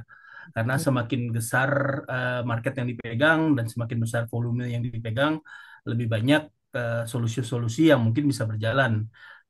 Kayak dedicated tracking kita tahu itu karena bisa save money, cuman kan kalau cuman dipakai untuk di satu customer, ya itu biasanya customernya sendiri bisa melakukan. Jadinya kan nggak banyak cost saving. Tapi misalnya kalau kita ada customer-customer lain yang bisa mengcover sisanya dengan backhaul atau kayak gimana, nah itu ya possibilities gitu kan. Dan juga ya Pak Ruben juga tahu lah di biasa kalau procurement di 3PL besar mereka juga di hand mereka yang akan ke 2PL-nya juga gimana caranya mereka bisa dapetin harga yang mereka mau gitu kan. Nah, itu Oh, mungkin jawaban yang sedikit yang tentang yang tadi. Thank you, Pak Yandri. thank you Pak Yandri. Ini insight-nya bagus banget ya. Jadi wah, buying purchase-nya juga cenderung 3PL lebih kuat ya Pak Yandri ya ketika Iya, eh, karena itu seperti tadi kenapa mau take a loss ya karena ya buat get the volume karena ya kan suatu awal-awal loss tapi kan volumenya begitu sudah cukup ya suatu saat bisa dapat jadi profit lah di sana. iya iya. Thank you Pak Yandri. Aku melanjuti eh, pertanyaan Pak Romi. Jadi mungkin yang lain nanti ada teman-teman BD bisa sharing ya. Nih kita forumnya sharing. Aku selalu bilang ke peers, teman-teman BD maupun ke tim yang ada sekarang di KN. eh, Pertama yang paling penting dimiliki ketika menjadi seorang BD or sales adalah mindset sih Pak. Jadi kita punya mindset harus mindset menang dulu itu satu. Terus kita harus punya mindset gampang. Jadi ketika even kita mencoba mencari reach out ke orang, kita harus punya mindset dulu bahwa orang ini akan tertarik dengan orang ini akan tertarik dengan saya, orang ini akan tertarik dengan apa yang saya tawarkan. Kalau ditanya bagaimana reach out, satu yang pasti networking Pak dengan ikut community seperti ini atau community-community supply chain yang lain atau saya kalau saya punya strategi bahwa saya sekarang sekarang berada di perusahaan Swiss, saya mau reach out dulu perusahaan-perusahaan yang berasal dari Swiss juga karena mungkin cenderung lebih mudah mengetok pintu mereka dengan membawa nama perusahaan Swiss gitu Pak. Jadi kalau ditanya banyak sekali angle-nya Pak Romi yang perlu dipastikan adalah ketika kita datang kita mengetok ke customer kita tahu value kita dan kita tahu apa yang mau kita tawarkan. Kalau boleh jujur Pak Romi, saya paling banyak mendapatkan connection atau leads adalah dari major platform which is LinkedIn gitu Pak Romi. Mungkin apakah cukup? Sekarang saya rasa itu tidak cukup ya karena di sini mungkin ada teman-teman BD lain yang lebih lebih expert bisa sharing-sharing juga pengalamannya. Oke Pak, terima kasih Pak Ruben insight-nya. Saya rasa cukup sih Pak. Thank you Pak Romi. Eh, Sama-sama Pak. ya, tadi ada Mas Iqbal sampai turun tangan lagi. Mungkin biar cepat nggak usah di bridging Mbak Salma dulu ya. Enggak sih, apa namanya, mau terima kasih aja Pak Ruben sama jawaban-jawaban yang tadi sempat dikasih gitu ya, terutama ya buat Pak Ruben, buat Pak Yandri juga tadi sempat eh, kasih jawaban gitu. Terus sama buat Bu Dani, sebenarnya saya amazed banget sih sama apa yang tadi sempat Bu Dani paparkan ya terkait POV-nya dia sebagai customer gitu ya. Saya sih berharap andai saja ya customer-customer itu ya 80% aja yang pemikirannya tuh persis kayak Bu Dani gitu ya. Pasti akan secara apa tripel-tripel ini akan bersaing lebih sehat lagi gitu ya. Jadi nggak hanya di sisi harga doang gitu. Itu saya berharapnya begitu sih. Terus buat Pak Romi salam kenal Pak.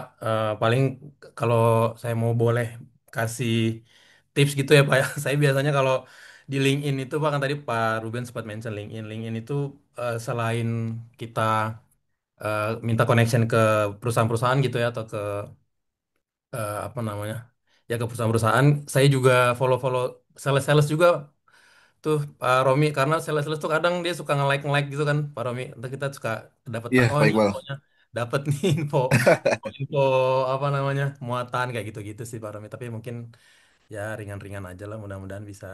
Amin, amin. Ya, insight-nya banyak sih Pak. Tadi Pak Yandri, Bu Dani, Pak Iqbal, Pak Ruben juga nambahin. Ya, mudah-mudahan bisa memberikan inspirasi juga buat saya Pak. Terima kasih. Ya mau komen dikit ya. Tadi sebenarnya kalau kalau nanya kalau apa meet customer yang seperti Bu Dani juga sebenarnya kebanyakan customer tuh seperti Bu Dani, tapi yang resikonya kadang-kadang ada perusahaan-perusahaan yang memisahkan antara operation sama procurement. Nah, itu targetnya beda. Kalau ini gabung satu, pemikirannya lebih ke arah Bu Dani. Iya, biasanya kalau di bidding itu yang nentuin procurementnya justru Pak, itu sih yang repot. Ya, tapi kan finalisasi tetap di tangan operation. Saya juga pernah sampai saya bidding procurementnya sampai regionalnya semuanya sudah setuju sama harga saya segala macam. Cuman karena dosa masa lalu dari bendera yang saya bawa, orang operationnya nggak mau nggak kasih, ya nggak bisa menang tetap aja. Betul, betul. Harga nggak selalu jadi utama dan seperti tadi yang saya mau point out, like ke Bu Dhani juga sebenarnya point out bahwa harga itu sebenarnya bukan yang paling utama gitu loh, karena eh, customer yang pinter itu mereka bisa melihat keseluruhan harga. Karena kadang-kadang harga harga risiko dari change of business itu lebih mahal dibanding cost saving yang dapat diberikan. Ada beberapa memang procurement yang very very hawkish dah, terutama perusahaan lokal lah ya. Ada perusahaan lokal yang procurement aja mereka rotasi terus karena ya mereka mau pokoknya cari harga termurah gitu loh. Dan kalau yang itu ya nggak bisa dilakukan karena basically itu harga. Ya kalau nggak punya harga yang di sana ya kita biasanya nggak menghindari customer-customer seperti itu. Ya biasanya kalau triple gitu yang asing biasanya mereka ya yang kayak gitu ya either kalau di request dari regional ya paling ikut aja lah, ikut complimentary bid lah karena kita tahu itu kita nggak mungkin nggak bisa menang. Cuman ya kalau yang kalau yang itu yang lain-lain kita baru serius, yang kita baru tahu lah gitu gimana dan customer-customer yang kita bisa tahu kemampuannya yang kebutuhannya seperti apa. Kalau customer yang dari awal komunikatif dan cuma harga aja, ya kadang-kadang itu cuman ya itu eh, tender karena harus tender setiap 2 tahun sekali atau setahun sekali. Nah itu ya biasanya ya boleh buat coba-coba, tapi ya jangan terlalu berharap banyak. Itu saran saya aja sih. Iya, thank you Pak Yandri. Aduh, keren-keren banget ini insight-nya Pak Yandri. Pasti lebih banyak pengalaman dan di BD dan di di sales ya. Betul sekali banyak banyak kecenderungan multinasional sudah integrate antara procurement dan operationnya ya Pak Yandri ya. Banyak sekali memang ketika ambil decision pasti operationnya punya andil di situ juga. Makanya cenderung BD-BD ini tidak cuman networking relationship dengan procurement, tapi malah saya rasa yang lebih penting nih ke operation ini ke orang-orang yang nantinya akan menjalankan apa bisnis dengan kita gitu ya. Thank you Oke, Pak Yandri. thank you banget Pak Yandri. Dari tadi ada Mbak Dani juga, Mas Ruben. Ini seru banget yang tadinya saya gak tahu nih dengan dunia BD ini, apalagi di 3PL, perannya itu seperti apa gitu. Jadi paham nih sedikit-sedikit. Mungkin setelah ini mau ngechat Pak Yandri atau Mas Ruben. Mau ikut seminar ya lebih lanjut terkait ilmu-ilmu yang harus skill-skill apa saja sih yang harus kita dapatkan untuk menjadi seorang BD ini kayak gitu. Nah, ini ada yang resen lagi Mas. Silakan mungkin Pamai Ristiansah bisa open cam, bisa perkenalan terlebih dahulu sebelum bertanya. Karena kita sampai jam setengah 10 ya teman-teman, jadi waktunya tolong dipergunakan dengan sebaik-baiknya. Silakan Pak Mai Ristiansah. Thank you, Kak Salma. Aku mau nanya dong, di dunia BD. Namaku Mayoristian, saya biasa dipanggil Mai.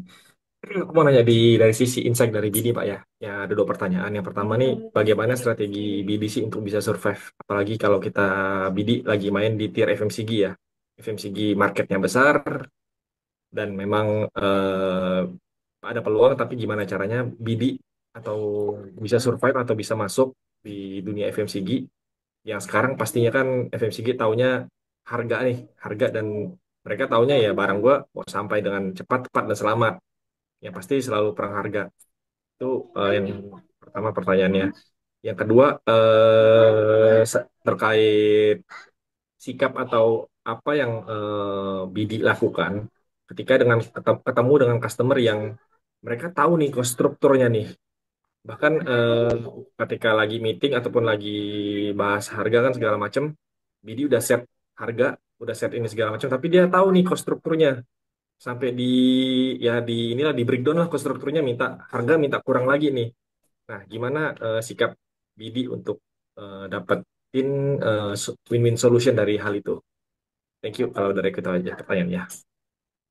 Thank you Pak Mai pertanyaannya. Di sini ada Pak Yandri, Pak Romi, Pak Iqbal. Mungkin nanti juga bisa tambahin ya. Kalau saya sendiri eh, semakin lama kita bekerja sebagai BD di 3PL, kita sudah tahu pemain-pemain ya, mau ngejar siapa, nih sekarang dia sama siapa, gudangnya di mana, harganya berapa, karena basically apalagi FMCG, komponen utama dari cost-nya adalah orang, which is orang di market sudah tidak bisa dirubah gitu ya, harga harga dan segala macam cenderung sama. MHE MHE eh, biasanya cukup banyak di market provider MHE ada 15 sampai 20-an. Kita bisa bisa cek eh, kira-kira dia pakai siapa, range harganya di berapa, dan yang paling penting dan paling besar adalah warehouse list. Sekarang customer yang kita mau kejar ini duduknya gudangnya di mana, di own warehouse atau di warehouse list di landlord yang mana, dan di market kita tahu tuh harganya mereka berapa. Ada dua approach Pak kalau dari pengalaman yang pernah saya jalani. Satu, ketika kita sudah tahu yang paling kita lihat biasanya sih warehouse di mana ya. Ada orang MHS segala macam bisa kita usahain, kita bid lah, kita kurangin lah. Tapi warehouse ketika itu sudah kita tahu tuh murah banget, cenderung akan sangat sulit memenangkan. Ada dua sikap yang bisa diambil dari masing-masing BD. Satu, tetap mau berusaha dengan konteks ya sudah mencari eh, warehouse MHE manpower yang secara notabene harus lebih murah. Atau kedua, ya sudah tidak tahu, mengikuti biddingnya sebagai bentuk formalitas supaya kita tetap didengar di market. Dalam konteks sebenarnya sudah mau mundur nih dari pertandingan gitu sih Pak. Kalau dari saya, mungkin dari Pak Yandri, Pak Romri, dan Pak Iqbal bisa sharing juga nih.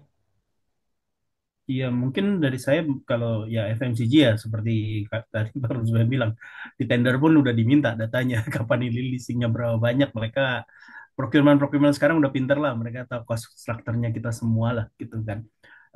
Ya basically sih at the end of the day perlu tahu juga sih kalau setiap waktu ikut tender karena itu ya dia kedekatan dan seberapa tahu kita juga tentang mereka itu penting karena kita perlu tahu mereka decisionnya bakal seperti apa karena ada juga yang ini pasti mereka terus terus FMCG terutama yang gede-gede nggak pernah nyerahin ke satu vendor semuanya mereka pasti mecah-mecah dan itu mecah-mecahnya bisa per region per line dan itu seperti apa dan begitu banyaknya line itu mereka nggak mungkin liatin semua jadi mereka biasa pakai sistem nah ini yang kadang-kadang kita bisa mikir oh ya gimana caranya ngakalin sistemnya itu supaya angka kita lebih favorable lah gitu kan dimana kadang-kadang tuh angka yang kita nggak perhatiin itu banyak-banyak segmen blank yang dimasukin di list nah segmen blank itu ya taruh aja harga minim-minimnya karena kan itu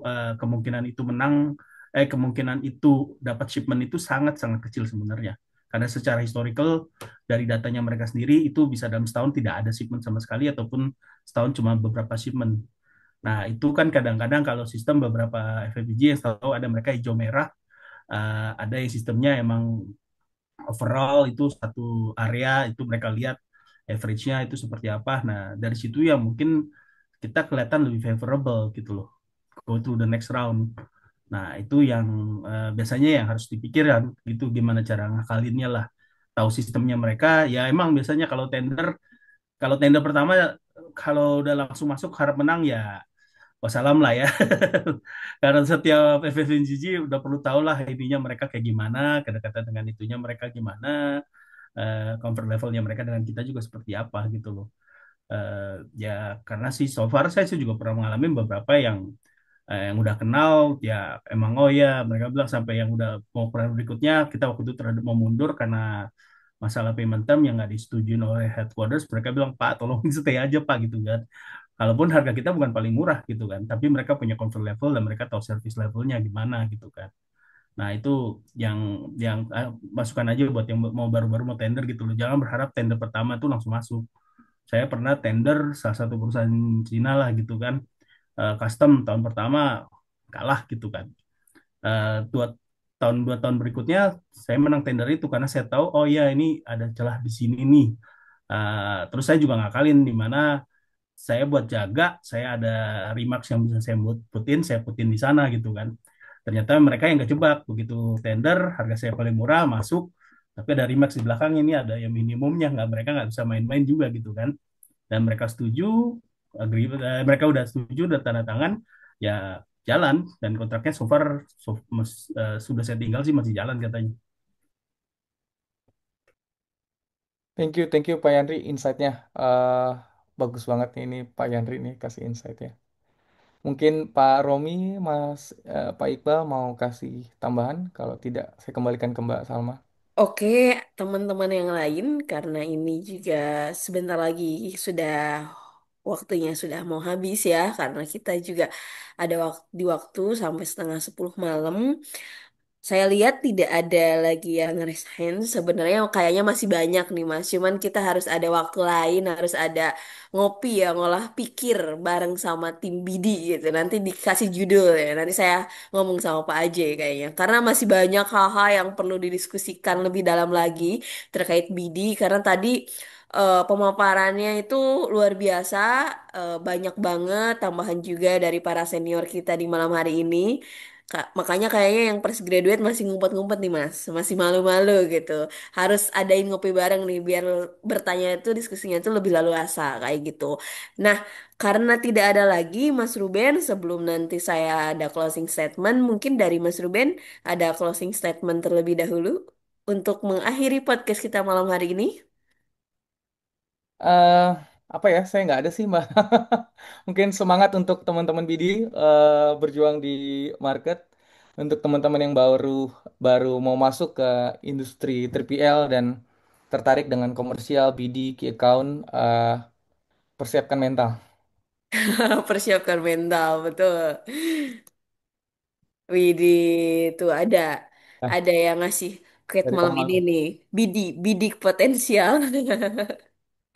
Oke, terima kasih Mas Ruben, teman-teman semuanya. Malam ini kita happy banget bisa belajar bareng-bareng, mengupas secara mendalam pengalaman nyata bekerja sebagai BD di perusahaan 3PL dengan berbagai pengalaman, dengan berbagai case dari para senior, termasuk dari Mas Ruben sendiri, bagaimana tantangan membangun relasi, lalu juga bagaimana kita merancang solusi supply chain-nya hingga strategi menghadapi target agresif di pasar global saat ini gitu.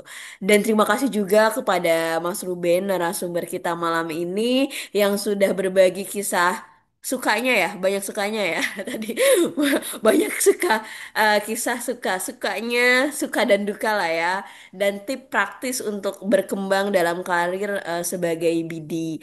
Dan terima kasih juga pada teman-teman dan para senior yang telah aktif juga memberikan insight soal pentingnya peranan BD sebagai ujung tombak pertumbuhan di bisnis 3PL yang sudah tadi kita bahas. Jika tidak lagi ada yang bertanya dan waktunya juga kita sudah habis untuk Bencengkrama malam ini, masih banyak waktu dan program-program dari ASCI yang akan mewadahi teman-teman semua sebagai platform pembelajaran bersama. Nanti nantikan setiap podcast kita juga setiap malam Senin yang akan diadakan setiap minggunya. Beda-beda tema Mas Ruben. Mungkin hari ini kita bahas BD, minggu ini week depan kita gak tahu mungkin bahas proses improvement atau safety atau quality management dan yang lainnya. Itu akan kita bahas setiap minggunya dengan tema-tema menarik bagi para fresh graduate atau entry level atau bahkan bagi yang untuk karir development juga banyak yang akan kita kupas tuntas. Jadi tetap tunggu aja session dari ASCI di podcast-podcast selanjutnya. Ada tambahan mungkin Pak Yudi sebelum saya tutup atau sudah tidak ada? Pak Aje juga mungkin lagi ada acara ya, jadi tidak bisa join untuk malam ini. Jika tidak ada lagi tambahan, sekian podcast kita malam hari ini. Semoga semuanya sehat serta bahagia. Sampai jumpa di podcast ICI Jatayu selanjutnya. Terima kasih semuanya. Thank you Salma, thank you Terima Pak kasih. Yudi. Thank Thank you. you.